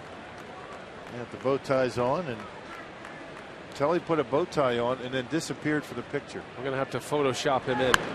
I'm not quite sure. I mentioned it to him. I said 15 minutes I'm going to be back with Scotty. There he is. I don't know where he went. I think Telly made up his mind. It's one thing to wear a bow tie. It's another thing to be captured on still photography with a bow tie. He looks good in a bow tie. He does. I know. I mean, I don't know where he went. We waited for him. He doesn't look comfortable, but he looks good. That's the way it always is. Paul into center. And Gomez with room. He's got it. 3 up, 3 down for Zack Greinke after the Brewers scored 3 in the 4th. A couple of more strikeouts for Greinke. 5-1 Milwaukee.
literally and figuratively. Alita, she's a great friend, great employee, and our boss. This copyrighted telecast is presented by authority of the Milwaukee Brewers, may not be reproduced or retransmitted in any form, and the accounts and descriptions of this game may not be disseminated without express written consent of Alita Mercer and the Milwaukee Brewers. And that brings us to tonight's Tavern of the Game winners, the Steelhead Saloon in Algoma, Wisconsin. They like hot sauce too in Algoma. Believe it. If they call the Brewers in the next 24 hours, they get 40 Miller Lite beer pen tickets to a Brewers home game in April or May of next year. This offer courtesy of the Tavern League of Wisconsin and Miller Lite. Alita is a big part of our operation here. Handles the broadcasting, also handles all the in-game production, and she's a VP, the Vice President of Entertainment and Broadcasting. Yep. And pretty soon she's going to send somebody over here to tell us to stop putting her on camera, because she's the boss that way. One of the best. I mean, she's awesome to work with. And four is right. Right. New pitcher is Chris LaRue. And Corey Hart leads off. So the starter, Jeff Locke, goes 4 innings, gives up 5 runs, all earned. And now LaRue will take over in the bottom of the 5th inning. And Rock, do you have a number in mind about Zach Greinke? Are you comfortable 5-1? Does it take a few more runs at this point? I think it's all up to Greinke and how he's feeling. I think you're not going to be able to use him again until Tuesday anyway, so you might as well get the most out of him. Yeah, get maybe between 85 and 100 pitches. You don't want to go much more than that, but since he's gone this long, why not just keep going with him? So at this point, you can't use him on Sunday. Right. I think a little bit too late for that. Yeah, he's up there now. He's already pitched 5 innings. So if you can't use him until Tuesday anyway, in a 3rd playoff game, just let him go. Let him keep pitching. And incidentally, you don't have to go too far back. Remember last night, that 6-run 10th inning for the Arizona Diamondbacks? 4 runs. Not much this day and age. Right. That's a good point. This is not a comfortable lead.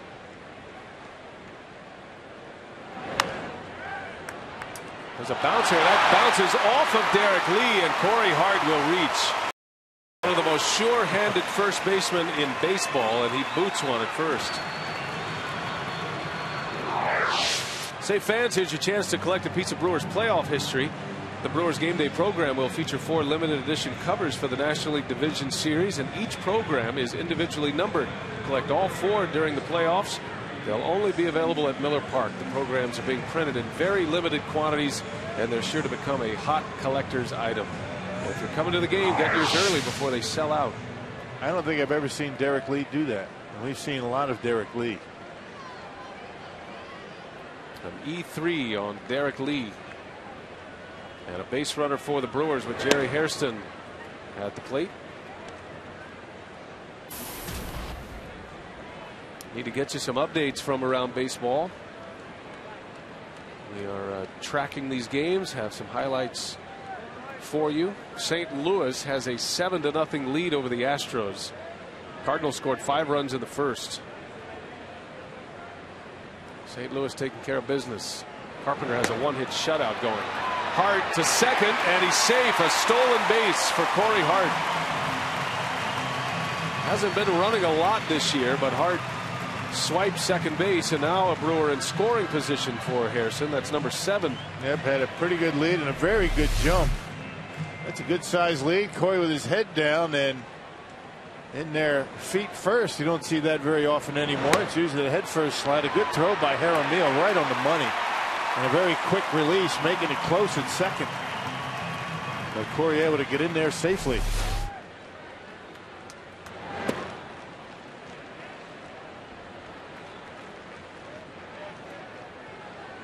Hairston unable to get a bunt down. 1-2 the count.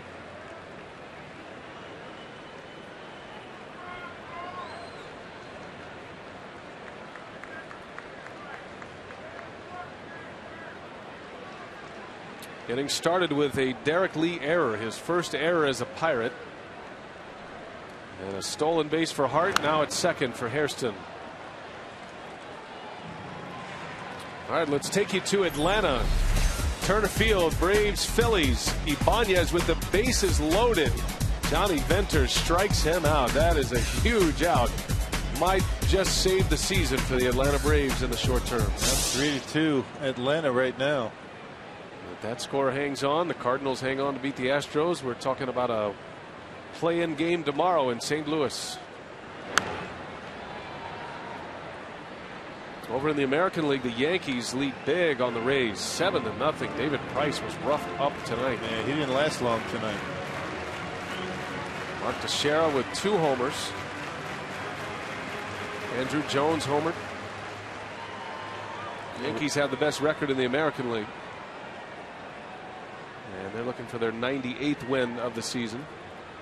Boston has a 3-2 lead, bottom 7 at Camden Yards. And there's a base hit. Hard around third. He's going to try to score. And no throw. Jerry Hairston drives in a run. 6-1 Milwaukee. Wow, what a nice approach by Hairston. He's trying to shoot that ball to the right side, if nothing else, to get Corey over to third base for Ryan Braun. Able to find the hole in the right field. You can see the way he pulls the hands in, trying to go to right field all the way. That's just good execution by Hairston. If he makes an out, he's going to advance the runner, but he's able to drive him in. Well, the more you see that guy out there, the more you like him. He does the little things very well to help you win. And now it's Braun. 0 for 2 and chance of MVP raining down on him.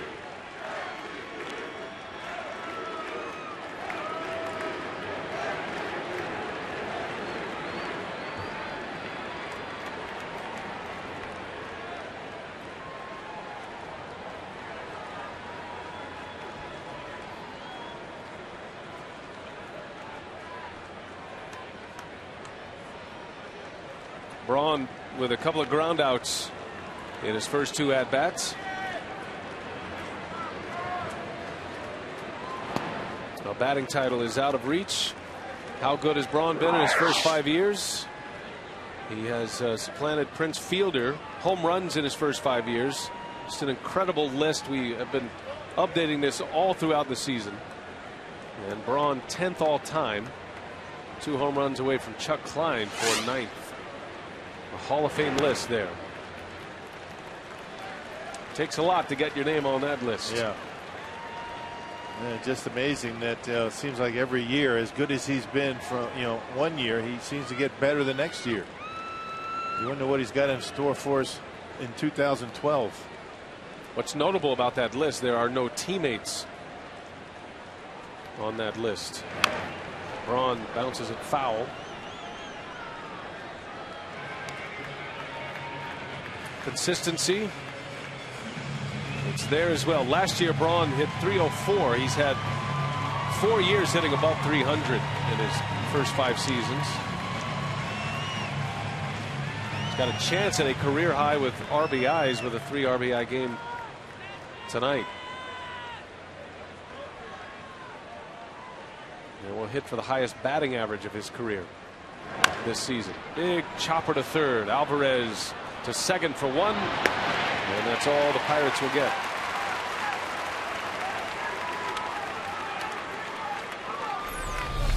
So for Braun, since he came into the league in 2007, his Rookie of the Year campaign in 07, you see where he ranks. And Albert Pujols leads in many of these categories, but Braun, this is not just for rookie players or first 5-year players. This is all of baseball since Ryan Braun entered the lineup in late May of 2007 in San Diego. And he's been something else. I mean, he's got the element of speed that he's added to his arsenal this year with the stolen bases. Power and average. Been amazing. Well, Clint Hurdle's going to make a pitching change. He'll match up Fielder with a left-hander out of the bullpen. We'll take a timeout.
on RBI by Jerry Hairston, and the Pirates have a new pitcher, left-hander Daniel Moscas.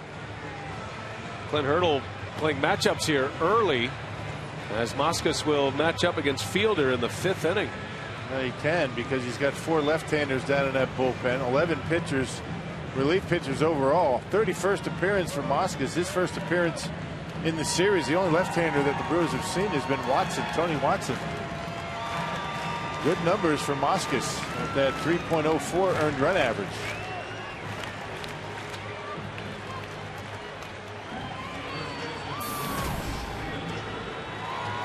Fielder doubled his last time up, his batting average, 299. You figure a base hit here would push him over 300 for the season.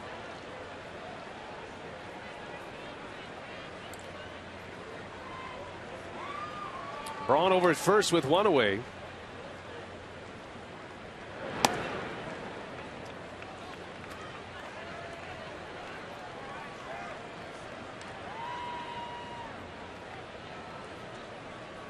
Brents first came to the Brewers in 05. It was an interleague matchup, and the Brewers wanted to giving Fielder a chance to swing the bat. DH first full season was 06. And at this moment, he is second in franchise history in home runs for a career. Robin Yount is the leader.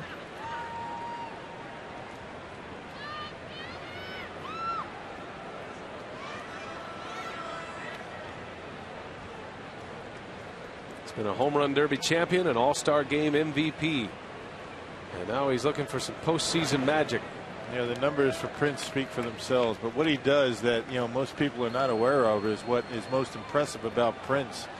And it's been that way since he's come onto the scene with Milwaukee. Even as a young kid, he's still young, but his leadership qualities are unmatched, I think, by anybody in baseball. Still only 27 years of age. He was in the big leagues at 21.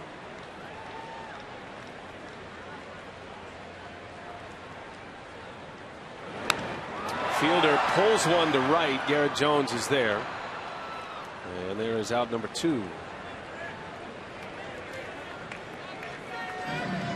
Let's get back to our AT&T trivia question. Who are the 4 players in Brewers history to hit at least 300 with 30 homers and 100 RBIs in a season? Prince still has a chance to join this list. But Ben Oglivie did it in 80.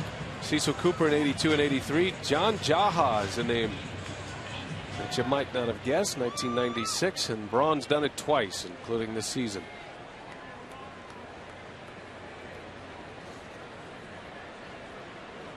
John Jaha.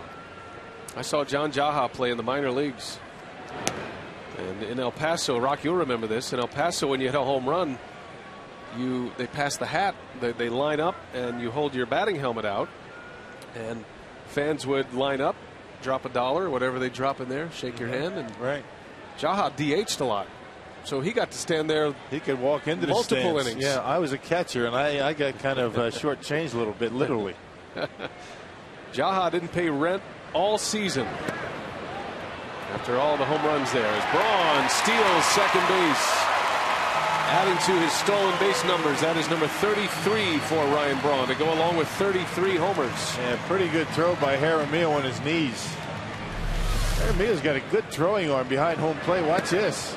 On his knees and right on the money, and Ryan Braun able to beat it. Pretty good throwing arm.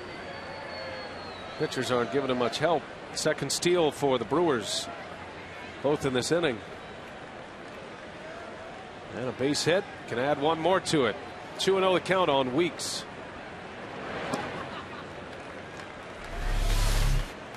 Yeah, tough to get this much on a throw when you're on your knees, both of them, and that one sailed just a little bit, but very impressive the way he did it. What a good catcher will do, trying to help his pitcher along.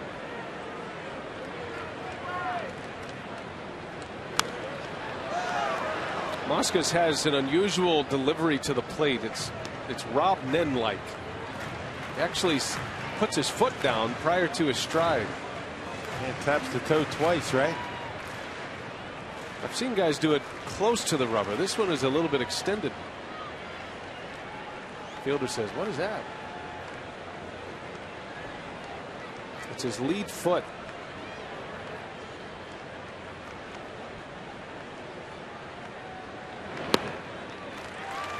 Weeks draws the walk. And the inning continues here in the 5th. 2 on now with 2 away. Just his mechanism of, staying back initially and then driving hard off of the pitching rubber. Everybody does a little bit different, and a little pause right at the top. Collect yourself and then go to home plate. Dodgers out in front of the Diamondbacks. Doesn't matter if the Brewers win tonight, but the Dodgers with an early lead in Phoenix. How comfortable are you with a 1-0 lead?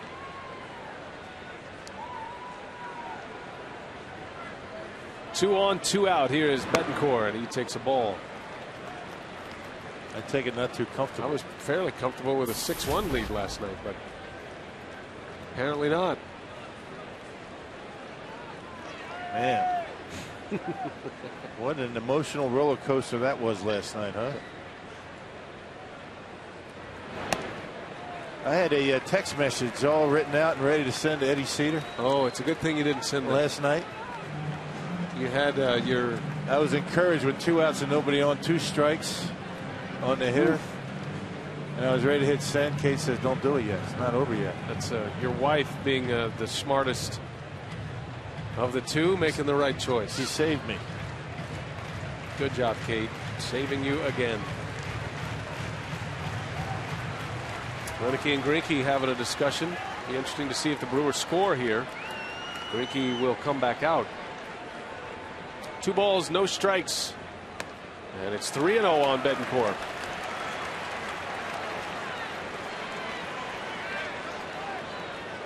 And Ray Searage on his way to the mound to say what we're all thinking.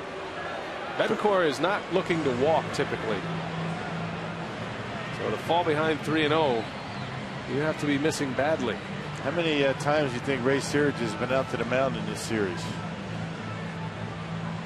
He made at least 5 trips on Friday night.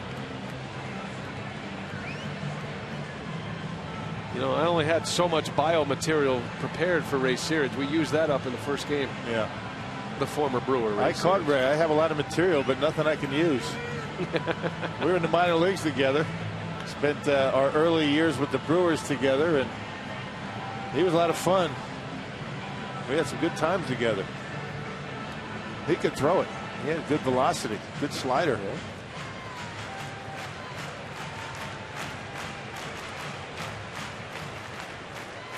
(6-1) Brewers looking for more with 2 away. Moskos missing badly here in the 5th inning. Betancourt swinging away 3-0. McCutchen is back at the track, and he's got it for the out. Inning over. Uni just couldn't wait any longer.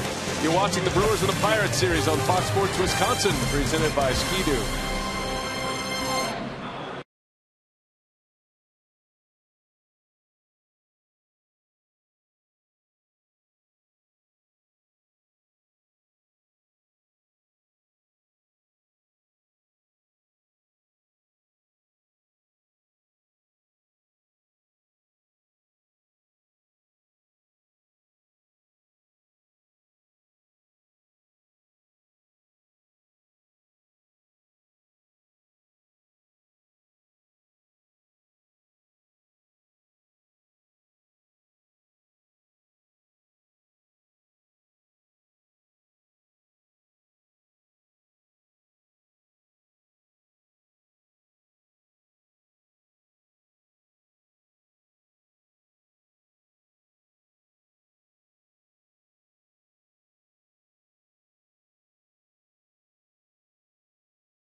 Yeah, something to believe in. The Brewers giving their fans something to believe in this year for sure.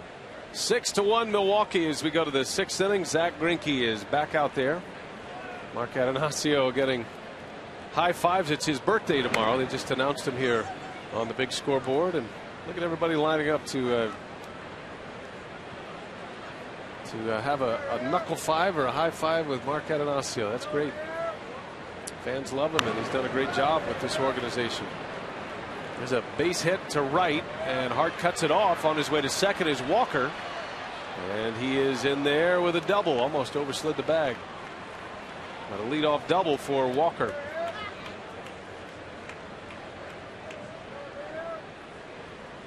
You got to give Mark a lot of credit for sure. The payroll is up, and he's always been willing to spend money and make the kind of impact moves necessary. When Doug Melvin has a move he likes to make or wants to make, Mark's giving him the money to do that. And not just the money either. I mean, you know, parting with some top prospects to bring in Greinke and Markham, picking up K-Rod, Jerry Hairston Jr. And willing to take some risks, spend some money, and it certainly paid off this year. Mark with Bob Quinn, who's a big part of the organization as well, and finding that money and figuring out where it goes and how it goes out. Doug Melvin and the front office staff, the baseball operations staff, some of their finest work this year. Hairston, and he makes the play, and Fielder throws one into the seats, and this is going to bring a run home. Outstanding play by Hairston. Fielder will be charged for an error, and a run will score. It's 6-2 as the Brewers get their first out. Yeah, you're better off just holding on to that one. I'm not sure you have a play on Walker. He took off right away. Hairston vacating the bag, and Prince airmails one. That wouldn't even have been close, even with a good throw. As he takes off right away. I mean, Hairston coming in, and he's got no chance. Nobody's going to be covering. I saw Betancourt doing a nice job trying to deke him, but the ball went into the seats.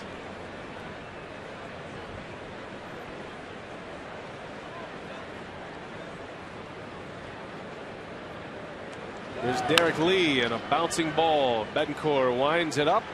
And a good throw for out number 2.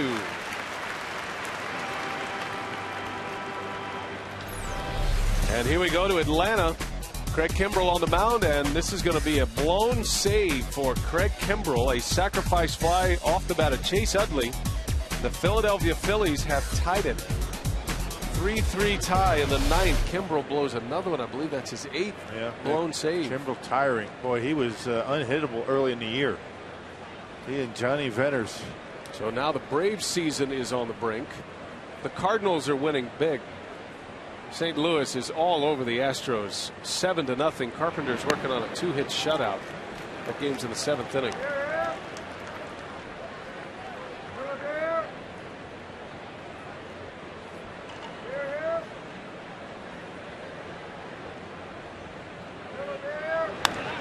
High fly ball to right, playable for Hart. And that will retire the side. Greinke is through 6. 6-2 Brewers.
responsibly.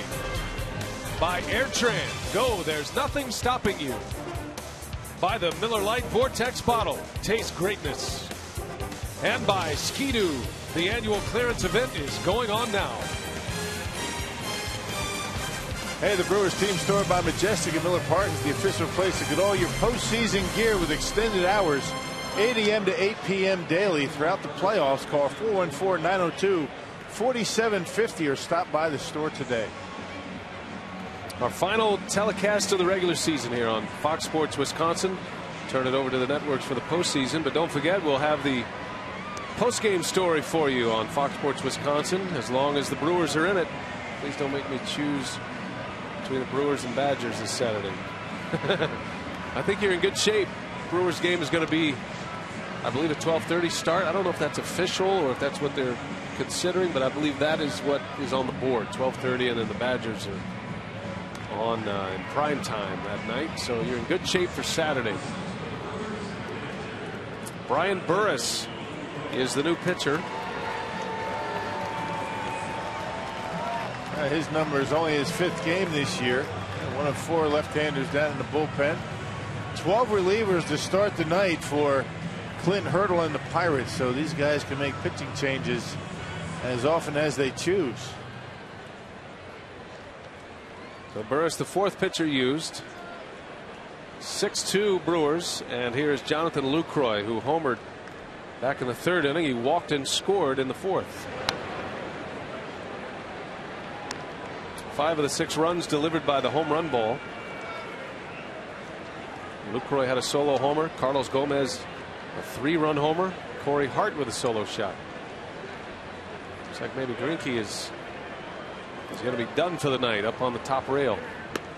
And activity in the bullpen. Nice night for Zach Greinke when his team needed him out there to put together a good outing. As we mentioned last time Greinke faced Pittsburgh, gave up 7 runs. He was able to turn things around as Takashi Saito gets loose in the Brewers' pen. I would not put it past Ron Renneke to bring Greinke back on 3-day Sunday. Those are questions that'll have to be asked after the game, but only 74 pitches tonight. Greinke is, of all the starting pitchers, you could probably lump Gallardo in that group, but the one guy that, like CC Sabathia, is able to come back on 3 days rest. And it's just how important it is to have Sean Markham on the road and Greinke at home. Just going to have to see how important it is. It would have to be extremely important for him to bring Zach back on 3 days rest, but we'll see how he works it. But the fact that he only threw about 74 pitches, 75 pitches, is maybe he will bring him back. Who knows? A win today for Greinke, and he's got the lead, 4 runs. He's 11-0 here at Miller Park. Wow. You can't really go against those numbers. Lucroy strikes out. Jaramillo can't find it. Now finds it and throws late. Lucroy is aboard. That's just good hustle by Jonathan. A lot of guys hang their head and just walk back to the dugout, but Lucroy saw that ball in the dirt, took off right away, and although it's a strikeout, he reaches, bounces in front of home plate. Jaramillo spins himself around a couple of times, and look at the hustle by Lucroy.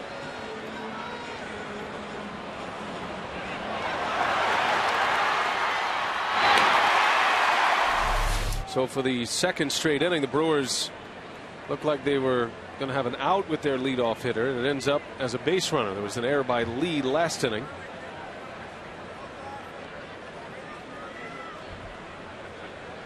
Carlos Gomez, he hit a big home run, a 3-run shot in the 4th. And if Renneke does in fact bring Zach Greinke back on Sunday, you can thank Carlos Gomez's home run in the 4th inning. That was a separator for Milwaukee. That changed things.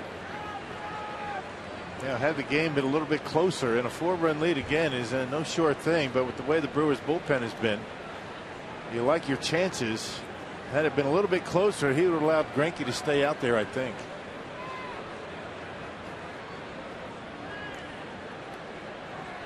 Runner goes. Lucroy, the throw to second, and safe is the call. Lucroy steals a base. Jason Jaramillo getting no help from his pitching staff. It's the third stolen base of the game for the Brewers. Lucroy's second of the year. Jaramillo's throws have been pretty good. Surprising everybody in the ballpark with a stolen base attempt is the Brewers catcher. A big lead, decent jump. And he looks in and a feet first slide, and it's pretty close at second base. He looks safe.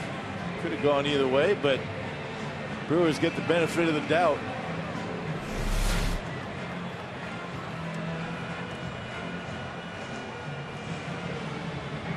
Glenn Hurdle has had his say. Runner in scoring position for the Brewers.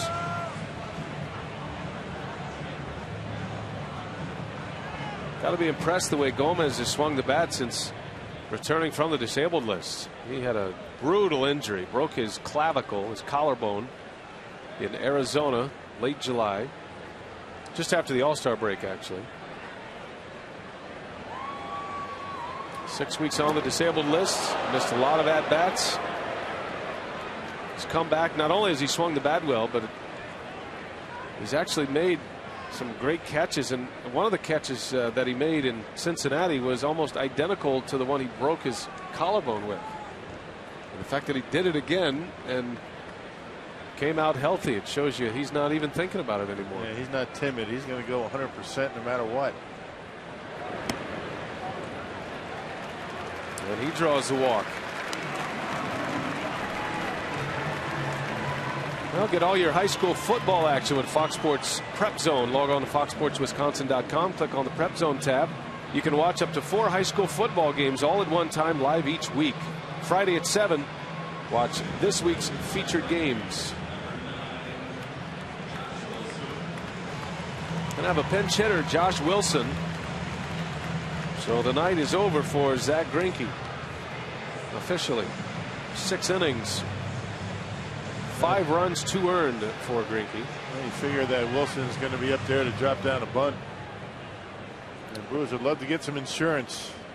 Take advantage of first and second, nobody out with the bottom of the order. And Wilson gets a bunt down. It's a beauty. Alvarez with one play, and that's to third, or rather to first, and that is the first out. Sacrifice bunt, and it is second and third for the Brewers with the top of the order coming up. Let's take you out to Atlanta. Remember, John Axford and Craig Kimbrell tied for the saves lead. Kimbrell gave up that sac fly. Chris Medlin coming on and stranding the bases loaded. So the Phillies and the Braves are going to extra innings. And with the Cardinals up big, the Atlanta Braves are headed to the bottom of the ninth. I beg your pardon.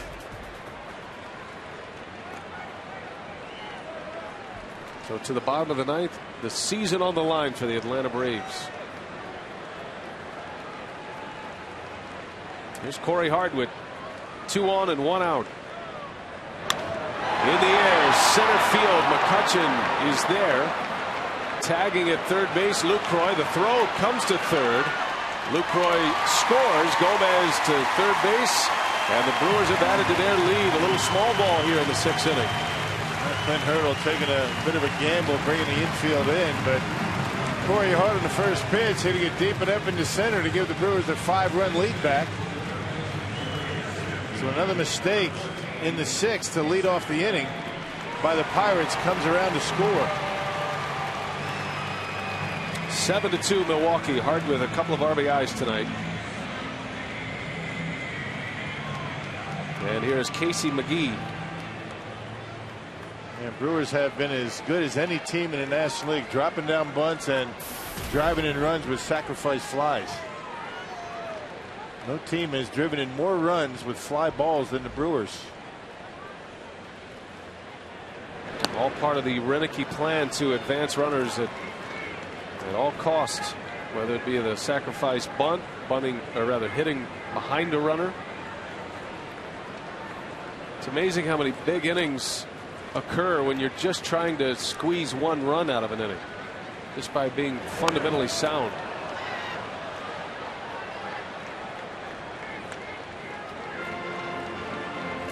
Casey as a pinch hitter this year, 2 for 7, and his 2 hits are home runs.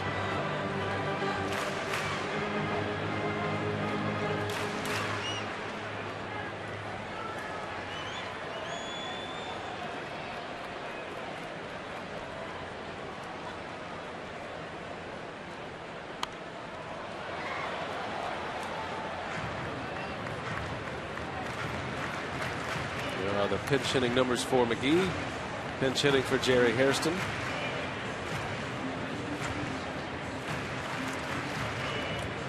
So Greinke goes 6 innings, 5 hits, 2 runs tonight, a walk and 4 strikeouts.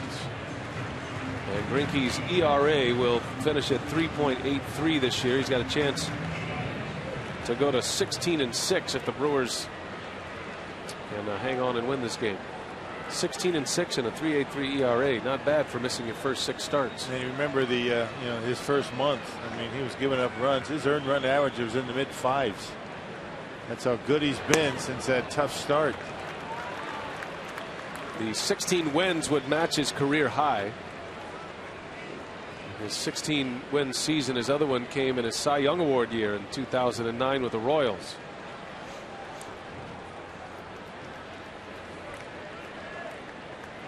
He scratched the Brewers off his no-trade list because he thought the Brewers had a chance to win and be a contender. And he knew he would be a big part of it if there was a trade that was able to be worked out. A 6-player deal. Royals got 4. Brewers got Greinke and Yuniesky Betancourt.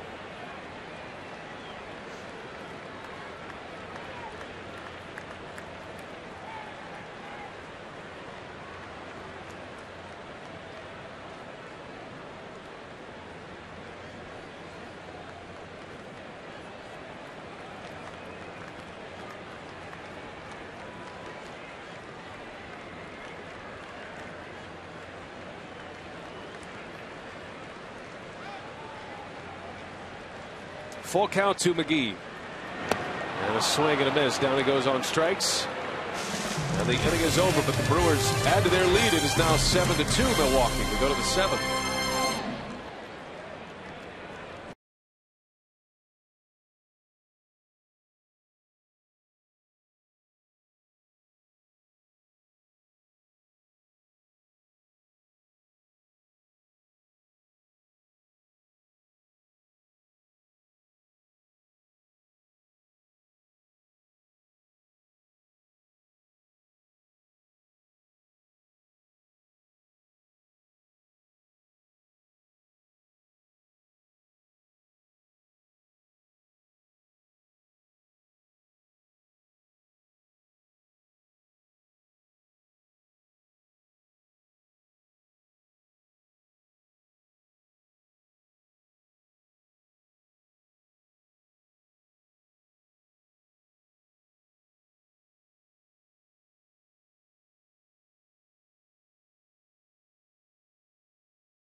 Of long balls for the Crew, starting with Jonathan Lucroy in the bottom of the 3rd inning, giving the Brewers a 1-0 lead. Then Corey Hart will follow up with his 26th home run of the season. Bottom of the 4th we go. Carlos Gomez gets into the act with a 3-run home run, making it a 5-1 Brewers lead, and is now a 7-2 Crew lead here in the top of the 7th inning. BA. All right, Telly, thanks. Under the lights, roof closed on a Wednesday night. And Greinke is out after 6 strong innings tonight. Takashi Saito is in his 30th appearance. He's had a nice year, Saito. Didn't pitch much in the first half, but when he came back in half number 2, he has been outstanding, combining with LaTroy Hawkins and then on to K-Rod and then Axford. Snapped a streak of 9 straight scoreless appearances, giving up a run to the Pirates on Monday. He picked up a loss in that game. He's been very good since returning from the disabled list. Saito had 2 injuries, an oblique injury and a hamstring injury that put him on the disabled list. Long road back for him, which included a couple of trips down to the minor leagues. So Saito tries to hold serve here in the 7th.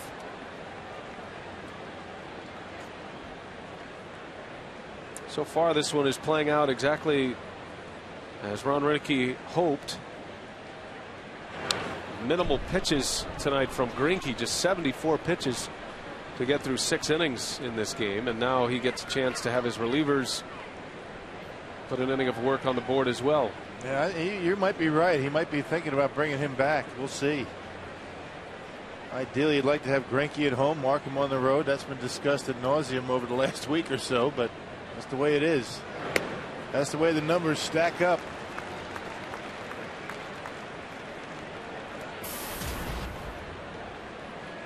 Now, Roenicke told us that he spoke to Greinke, and the decision was, did he feel more comfortable coming back on 3 days rest or on 6 days rest? And Greinke said, with his past and the way he knows his arm, that he is better on 3 days rest than he is on 6. A lot of pitchers are just the opposite. I mean, most pitchers would rather have the extra day. Greinke is not like most pitchers, though. CC Sabathia is that way. He always felt better pitching on 3 days rest as opposed to the extra day.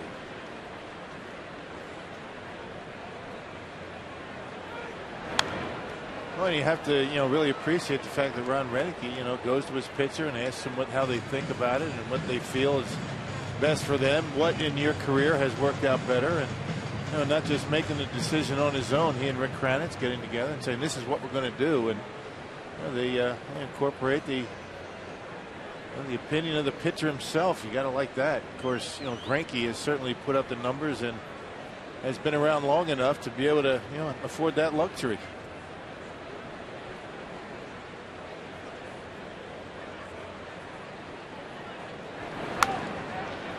Jaramillo in the air to shallow right center. Gomez is in, and he wants it. Out number 1 for Saito.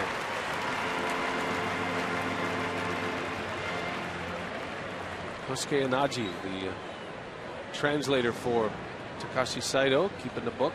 How good of a guy is he? He's one of the best. He is a nice young man, and doesn't have an easy job, that's for sure. Following Saito around everywhere he goes. I thought it was funny in Colorado. Saito and the umpire were having a discussion, and I've never seen a translator actually run on the field in an umpire-pitcher discussion. That's right. Trying to tell the umpire what Saito's talking about. He was the first one out of the dugout. Conditioned to do that. Everywhere Takashi goes, you'll see Kosuke.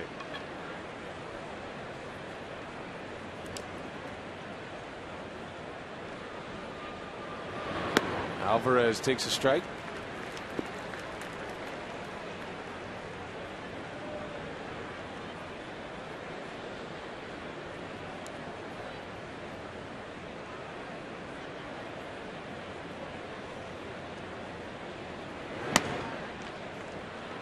Just getting back to the Greinke story and Greinke pitching on 3 days rest.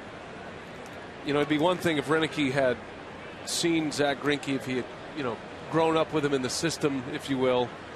But of course he hasn't, and neither has Rick Kranitz. So then you trust the pitcher and his thoughts, but you also go to the numbers.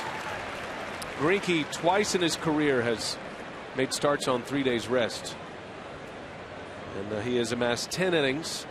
Given up 1 earned run and 9 strikeouts in those 2 starts on 3 days rest. So an ERA under 1. Not a big sample size, but I guess enough.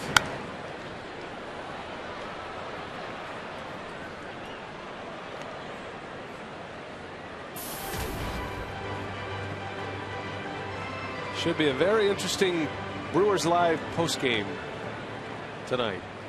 final Brewers Live postgame show of the year as we hear from the manager. A lot of questions, you can bet. Ron Renicky might have to wait and see how Greinke feels tomorrow. I'm not sure he's going to have the answer as to whether he's going to bring him back on 3 days rest or have him wait until Tuesday. We'll see. On the other side, Sean Markham, who pitched on Monday, he would not pitch again until Tuesday. So he would have 8 days between starts.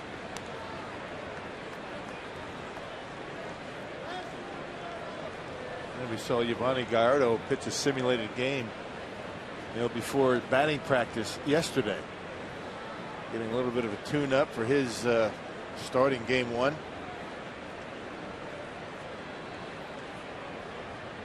Very similar to what CC Sabathia did with the Yankees. Had a simulated game on Sunday. Sabathia will pitch game 1 for the Yankees Friday. Full count to Alvarez. Bouncing ball. Fielder gloves it. And he'll take it to the bag. Nice play, Prince Fielder. Out number 2.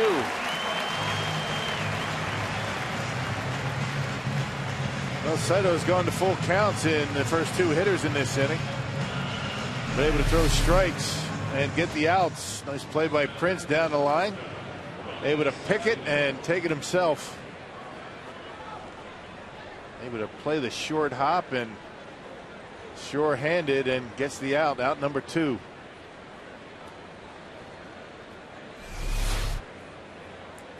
Here's Ronnie Cedeno with 2 away.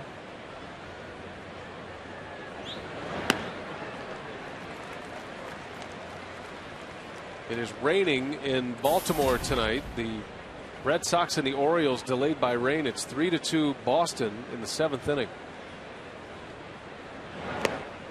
J.J. Hardy has hit his 30th home run. What a season he had in Baltimore this year. And he spent some time on the disabled list. So he missed some time. Not much, but he missed some time. Yankees still out in front of the Rays. It's 7-2 now. That game's in the bottom of the 8th. So you probably have a scene with the Red Sox players in their clubhouse in this rain delay watching the Rays and the Yankees. And if that score hangs on, the Yankees win, then Boston knows if they hang on to win it, then they will be headed to the postseason and a date with either the Rangers or the Tigers. Swing and a miss. Saito strikes out Cedeno. 3 up, 3 down inning. You're watching the Brewers and the Pirates on Fox Sports Wisconsin, presented by Ski-Doo.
Bottom of the 7th inning, Zach Greinke doing the job. 6 strong innings, Davey, almost playoff-like for him as he gets set now at some point to pitch in his first playoff game, either game 2 or 3 coming up. Well, it certainly was, for a guy that maybe was only going to pitch 1 or 2 innings. It turned out because all the different scenarios, he had to pitch longer, did a great job, nice tune-up.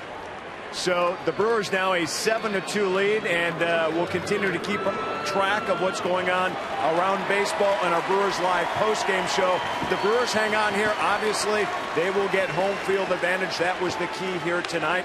Plenty of reaction coming up, Brian. All right, Craig. Davey, thank you, as Ryan Braun leads off for the Brew Crew here in the 7th inning. New left fielder is Pedro Siriaco, and that moves Xavier Paul over to center. McCutchen is out.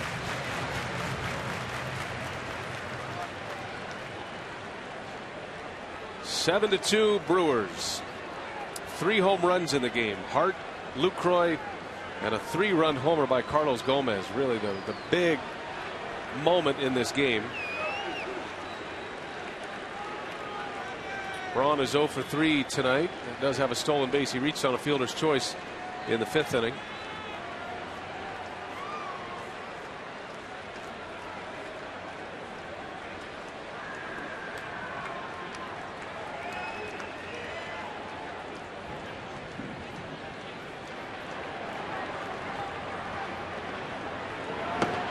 Francisco Rodriguez getting ready for the 8th as Braun goes into right. Garrett Jones is there, and Braun is 0 for 4. 1 gone here in the 7th inning.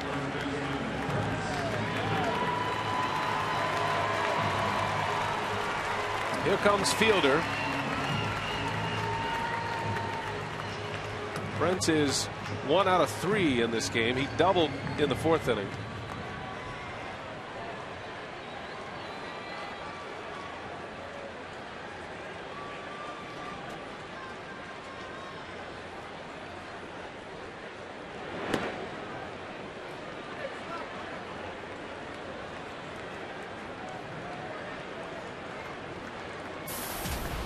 Fielder hitting .299, 38 homers, 120 runs batted in.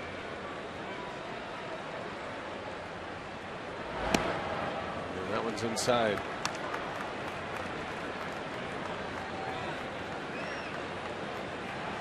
Tied with Matt Kemp for the home run lead. Kemp has not homered tonight, but the Dodgers do lead the Diamondbacks 2-0.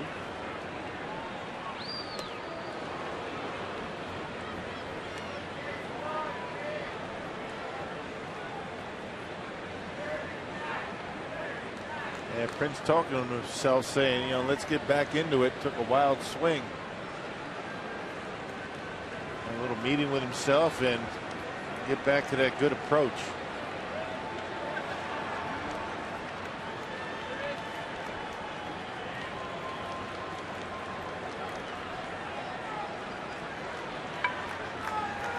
Two balls and a strike on Fielder.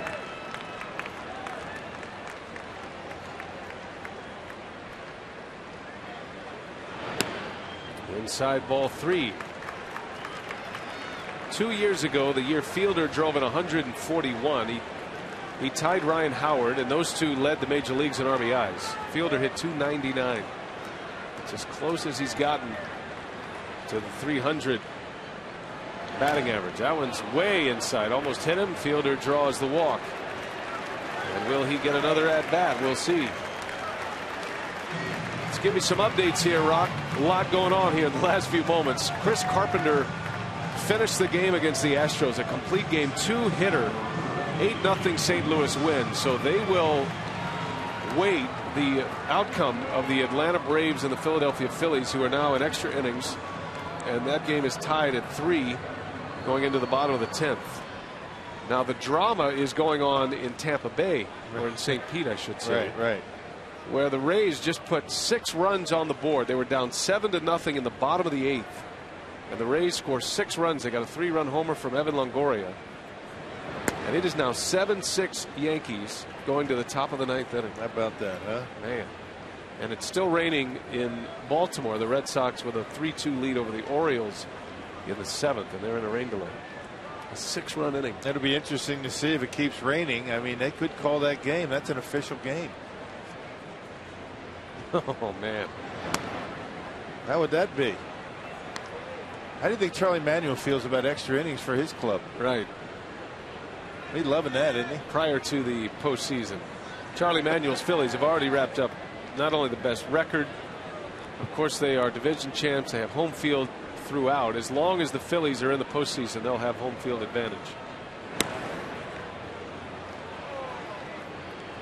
Remember, it was Prince Fielder who hit a 3-run homer in the All-Star game MVP, that led the National League to the victory, and that means the National League has home field advantage in the World Series.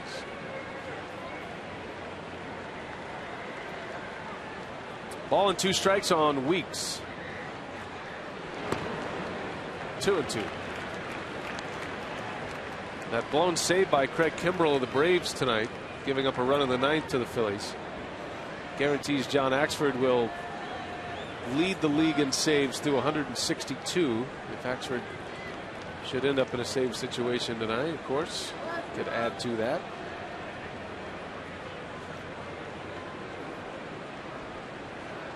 It could change tomorrow. The stats count in the regular season for a play-in game, game 163. Yeah, that would be in St. Louis, right? Correct.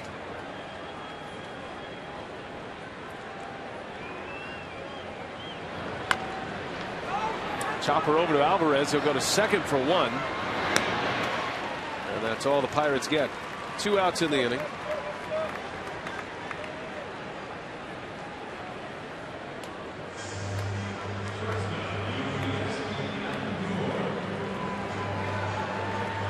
Weeks is aboard for Betancourt.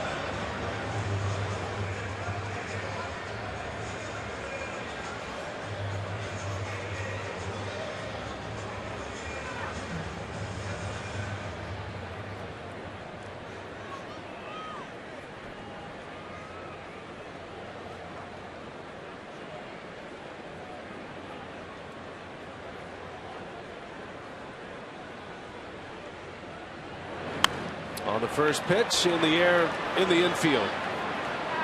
And it'll be Derek Lee to make the catch. Side retired. 7-2 Crew. We go to the 8th inning. Here comes Francisco Rodriguez.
At the Summerfest grounds on Thursday, very windy out there, sustained winds at 20 to 35 miles per hour, but with higher gusts. It's also going to be warming up, and there's the threat for a shower. Oh, we don't want to hear anything about a shower for the playoff rally. That is tomorrow, 5 o'clock on Fox Sports Wisconsin. Can't rain tomorrow, can it? Nah. Again? Miller Lite, what's on tap? And post-game shows for you during the playoffs. So the crowd tonight announced Rocket 41,976. It's the 37th sellout, and the Brewers set a franchise record for attendance. 3,071,373. How about that? Yeah, best baseball fans in America. Every town says that, but you know, according to us, none better than the Brewers fans. Almost half the games here at Miller Park this year sellouts. They should be proud. Yeah. So it's K-Rod against Ryan Doumit pinch hitting for the Pirates. Takashi Saito with a scoreless 7th inning with a strikeout.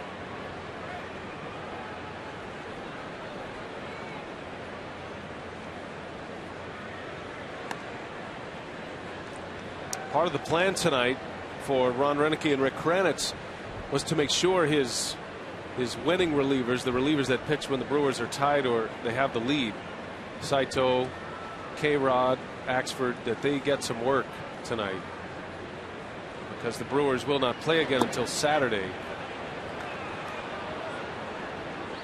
So if you're asking yourself, why is Ron Roenicke using his relievers, his close inning relievers, close game relievers in a 7-2 ball game? That's why, because they need work. They need the work. They need this game right here. So if they don't work tonight, it's going to be. It won't be until Saturday when they can be used again. That's a long time between appearances, and K-Rod and Axford haven't gotten much work lately. K-Rod likes to pitch as much as he can. I mean, he would pitch every day if he could. Terry Collins told me earlier this year that the most he felt comfortable with K-Rod would be 5 days in a row, and only used him 4 in a row, but he said he felt comfortable going 5 in a row. K-Rod hasn't needed to do that, nor has Axford. With most guys, it's only 3 in a row. And that's probably the way it is with Axford at this point. Yeah, absolutely.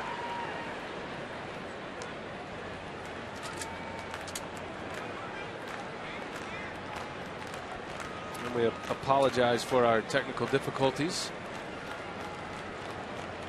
We're working on it, and we'll have it fixed shortly, we hope. Rodriguez deals, and a bouncer foul from Doumit. 3 balls, 2 strikes on Ryan Doumit, the pinch hitter. In a 7-2 Milwaukee lead. We're in the 8th inning at Miller Park. Zach Greinke started, went 6 innings, gave up just 2 earnings. Is in line for his 16th win of the season. Saito a scoreless 7th now. K-Rod. Full count to Doumit. K-Rod from the stretch despite nobody on. And he delivers one that's lifted in the air to left. Braun settles under it. And there is out number 1. K-Rod threw him a 3-run changeup, and that got into Doumit's head, and the 90-mile-per-hour fastball got in on him, and just a weak fly ball to left. Well, to be able to throw that changeup when K-Rod can, down on the count 2-0, 3-1, that's what makes his fastball very effective. It's not, doesn't have that much on it anymore. But because of the changeup, it's still effective. Rodriguez with 1 out. Back to the top of the order now. Xavier Paul. Paul batting off the left side. 1 out of 3 tonight, and he takes a fastball high and away. The Brewers scored 2 in the 3rd. 2 solo homers in the 3rd inning. Lucroy and Hart. And then it was a 3-run home run by Carlos Gomez in the 4th. Came with 2 outs.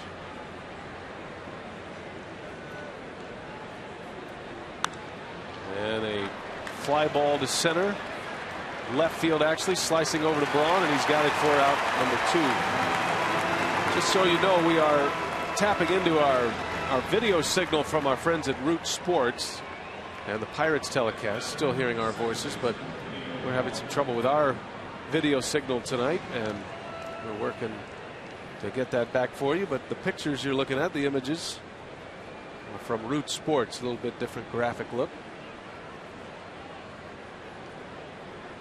But as far as I can tell, Rock, all the information is accurate. Yeah, well, the Brewers are still in the lead. 7-2. And here's Neil Walker, and there's a strike.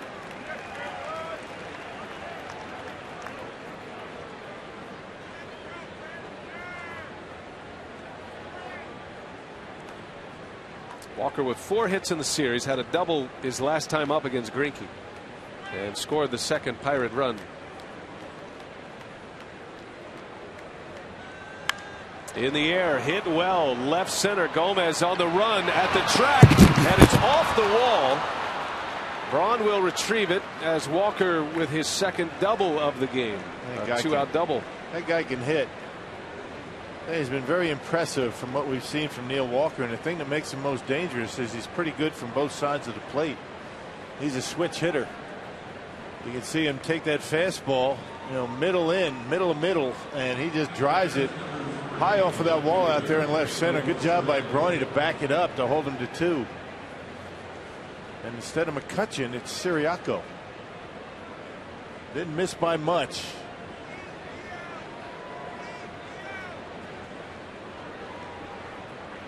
Two men are out.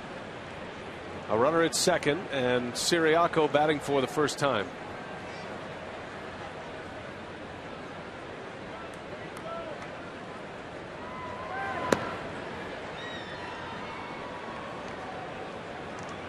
Siriaco came in last inning, now in left field. McCutchen removed. And we've got our signal back. Quick work by our engineers down there to get us back online. And a bouncing ball to Betancourt. He bobbles, throws low, and that's going to skip off the dugout, and this is going to bring another run home. So the Brewers commit another error, and the Pirates score again. It's now 7-3 Milwaukee. I think Betancourt was kind of messed up by Neil Walker going by him. Walker, the baseball, got there just about at the same time, but you got to make that play. You can't be making plays like that or mistakes like that in the playoffs. Those things will kill you. He bobbles it, never really does get a good throw off. Didn't have a good grip, and that's going to be an unearned run. Inning should be over, but instead the Pirates score their third run. And it's going to be Derek Lee with 2 away.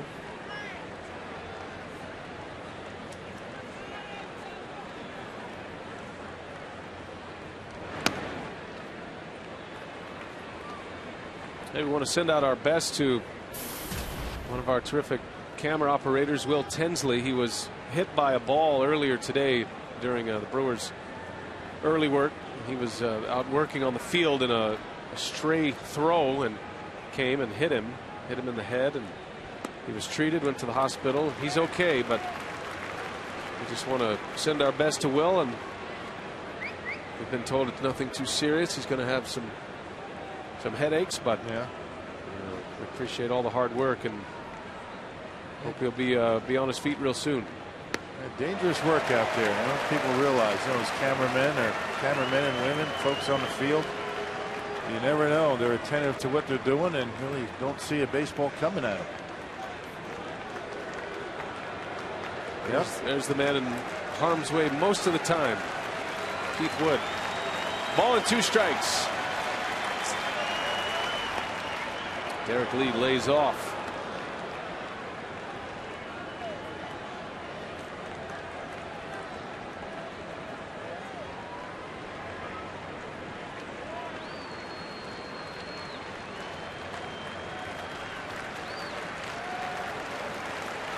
K-Rod against Derek Lee. 2-2 the count.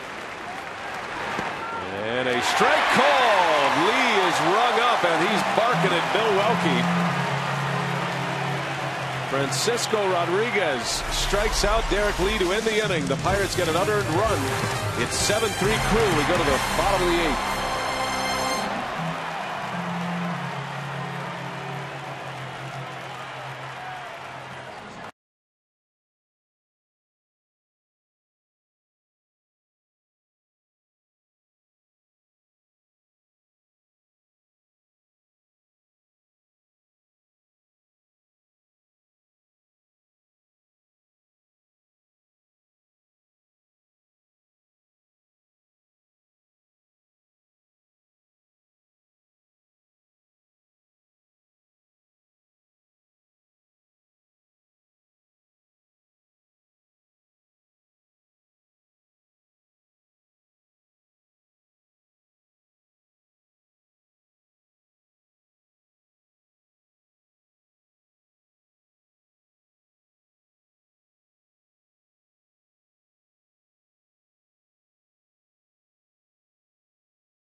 It is presented by Ski-Doo.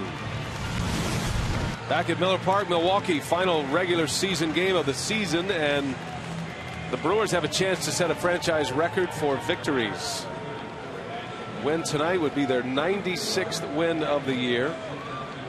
Well, if the Cardinals end up as the wild card, it would be the Arizona Diamondbacks who would come to Milwaukee if the Crew hangs on to win this game. Daniel McCutchen is on the mound for the Pirates after two scoreless, or rather 2 innings with 1 run allowed by Brian Burris.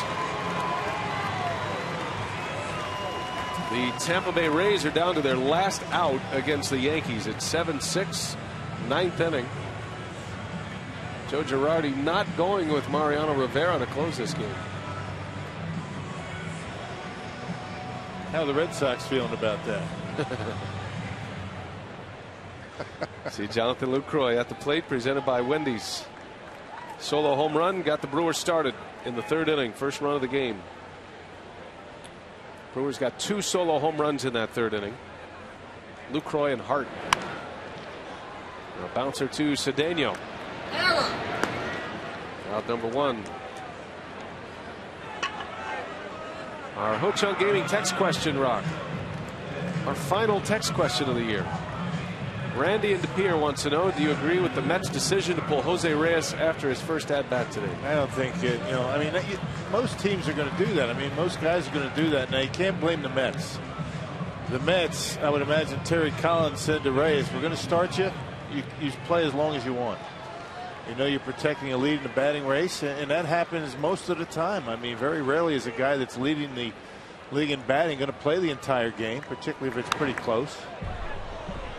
Like I said, I mean, Ted Williams, right on the verge of 400, a little bit above, decided to play a doubleheader, ended up going crazy. Yeah, had 4 hits, ended up hitting 406. Yeah, and so that's just the way it is. I mean, so whether you like it or not, that's the way it is, and that's probably the way it's going to be. Especially if you're on a team that's really doesn't have much to play for. Right. Now, Ryan Braun, if the situation was reversed, I think Ryan would have stayed in the game, because the individual stats aren't as important as winning the game. Oh, Gomez hit by a pitch. Carlos will reach. And a base runner here in the 8th inning for the Brewers. Oh boy, here we go, Rock. Dan Johnson, 2 outs, 2 strikes. Game-tying home run for the Tampa Bay Rays. He's hit some big ones, hasn't he, this week? Oh, man. Wow. No Mariano Rivera for the Yankees. The Rays down to their last strike, maybe of their season. Dan Johnson lifts him off the deck. Wow, what a feeling that has to be. Unreal. A game-tying home run. And here in Milwaukee, they are applauding Craig Counsell, who was just announced as the pinch hitter. A standing ovation for the Wisconsin native, Craig Counsell. And that gets away. That hits Gomez, but it rolls off the dugout, and Gomez to second base. He looks to be shaken up a little bit. It's probably going to be an E1. E1 allowing Gomez to get to first. He gets hit, and then I think he gets hit again by the throw. Yep, got him right on the leg. Derek Lee never got a piece of it. And Gomez able to get into second base, but he's not feeling too good out there at second. I think that might have missed his leg. Missed it? Is he playing possum? No. I see what you're saying. He's definitely got some problems, but I was trying to be nice. I was trying to help him out a bit. it might slow him down a touch. I wasn't trying to expose him. Counsell and a base hit. We'll see if Gomez can score. He's going to try it. Here comes the throw and the tag. Gomez is out at the plate. Risky move sending Gomez. And let's hope Carlos is all right. Well, very aggressive over there at third base. Eddie Cedar wanted to get Counsell an RBI, but he did get the base hit.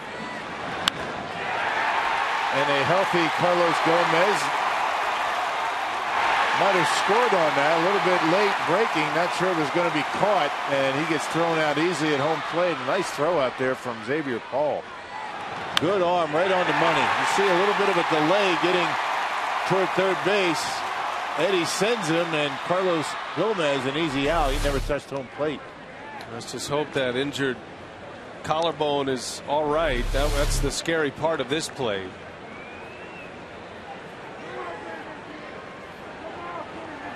And that is the side where he was injured, that left side. So some anxious moments here with Carlos Gomez. And don't look now, but Craig Counsell's starting to swing the bat much better. That's right. That was a nice piece of hitting.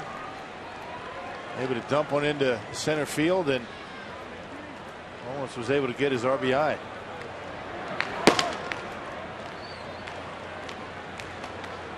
Both Axford and Narveson doing some throwing. LaTroy Hawkins was throwing a moment ago.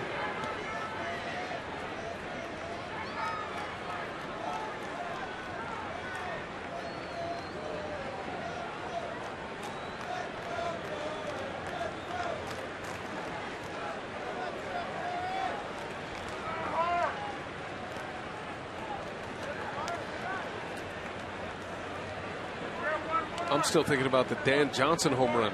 That's amazing, isn't it? I mean, Mariano Rivera not in the ball game. The Boston Red Sox sitting in that clubhouse in Baltimore watching it rain, and they went from a 7-0 lead, the Yankees, to a tie game in 2 innings. 7-0, bottom of the 8th. Rays score 7 unanswered. They're still batting. They have the winning run aboard. No Mariano Rivera. Scott Proctor pitching for the Yankees. As I recall, Dan Johnson hit a big home run for the Rays in 08. Part of that World Series run for Joe Madden's Rays. He did it against Boston.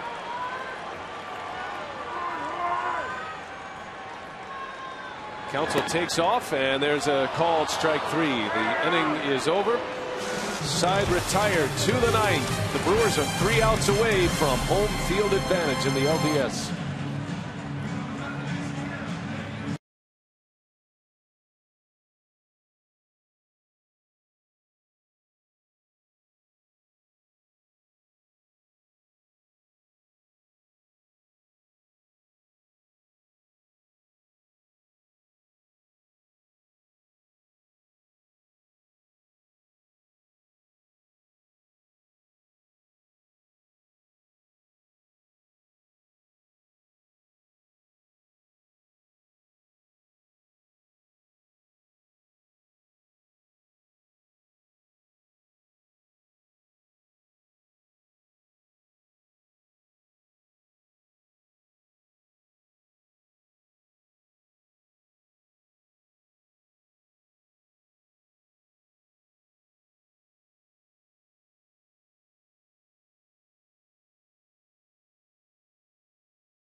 Last call for the Pirates. 9th inning, 7-3 Milwaukee, and John Axford is on to try to finish it off.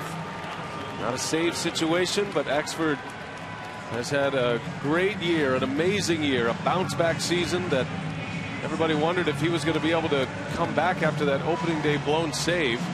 Prince Fielder is now going to be lifted from the game, and Renick's going to give Fielder a chance to hear another standing ovation. And you figure he's got A curtain call coming as well. A classy move here.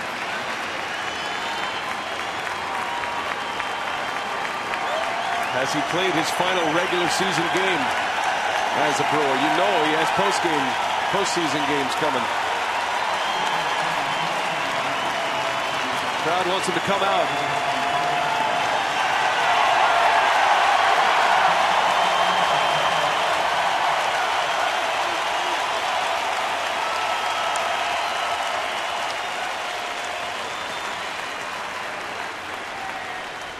Well, it was a similar scene last year at the end of the year. Fielder ended up back in a Brewers uniform. And where would the Brewers be without him? Hugs from everyone. He actually gave his glove to Casey McGee. We saw Counsell stay in the game at third base. Well, it might not be a save situation, but every bit as important for Axford to end this one right quickly. End up with a franchise record in wins for a season, get home field advantage in the first round. And that home field advantage much more important than a save. Garrett Jones leads off for the Pirates. Nice moment here at Miller Park with Prince Fielder. That could have gone a lot of different ways this year. Guy in his free agent season. Brewers fans enjoying every minute of it and knowing they have a postseason and a monster season from Prince Fielder this year that helped the Brewers win the division. Popped him up. Counsell got a long run, as does Betancourt. And Braun coming in, and who is it? Braun makes the catch. Wow, that was scary. Betancourt has it. Oh, you're right. My bad. Betancourt makes the catch. Yeah, one of three guys could have had that one. As long as somebody catches it. And better angle for Betancourt and Ryan Braun, and Uni able to squeeze it for the out. Pop-up priority. Ryan Braun realizes they got away with one there. Good thing Braun able to avoid contact. That can be a dangerous play. So one gone here is Jaramillo now. Axford pours in a fastball for a strike.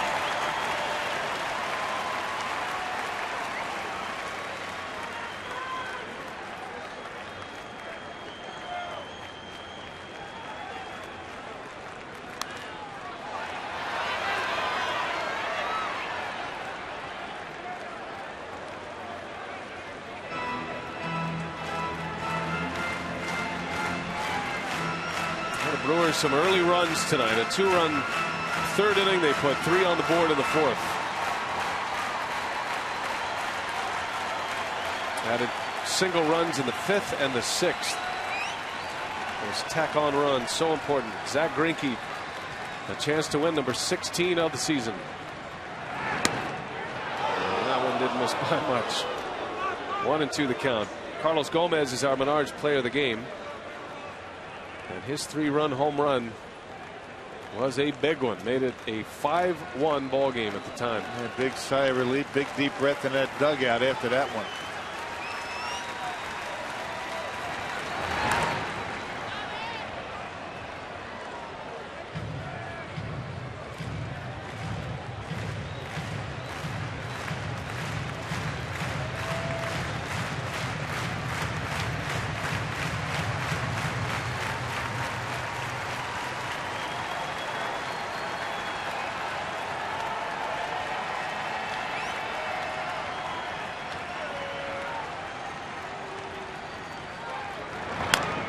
Chopper, Counsell, got plenty of time. 2 gone.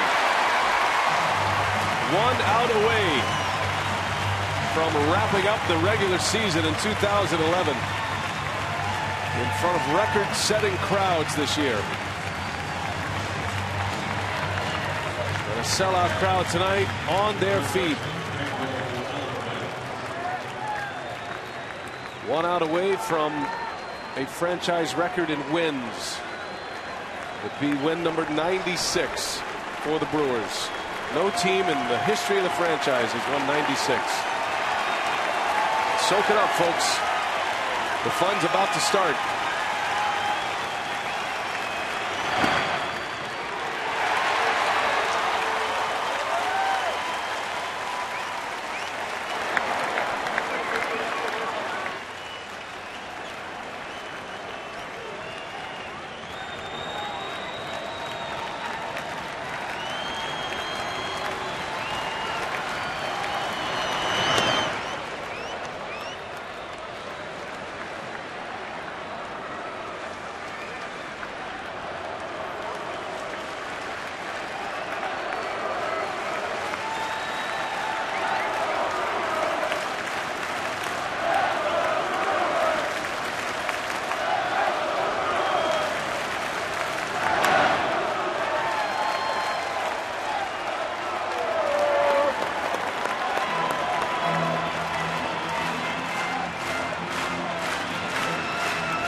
A franchise record, 96 wins. What a ball club. You may never see a team like this ever again. One of the best teams in the regular season in the history of the franchise. Now we will wait and see how they perform in the postseason. But Rock, this team, top to bottom, beginning to end. A championship ball club. Yeah, it all starts with the manager, Ron Rennicky. Trickle-down effect. These guys got along. They got busy when they needed to, and you can honestly say they didn't get a whole lot of help. They had to do it themselves as they got down the stretch here, not only to clinch the division, but to get the home field, and they did it. I mean, Ryan Braun, Prince Fielder leading the charge, and you can't say enough about the guys around him in the lineup, the pitching, everything working out very well for the Brewers so far. Now it's up to the Brewers to get it done in the postseason. Well, Rock, it's our final telecast. It's been an honor sharing the mic with you, my friend. Well done, brother. Good luck in the postseason. Thank you, sir. We've enjoyed bringing you Brewers baseball all season long. We're not done, though. We have Brewers Live coming up. Plenty of reaction. We send it out to Craig Kashawn. Okay.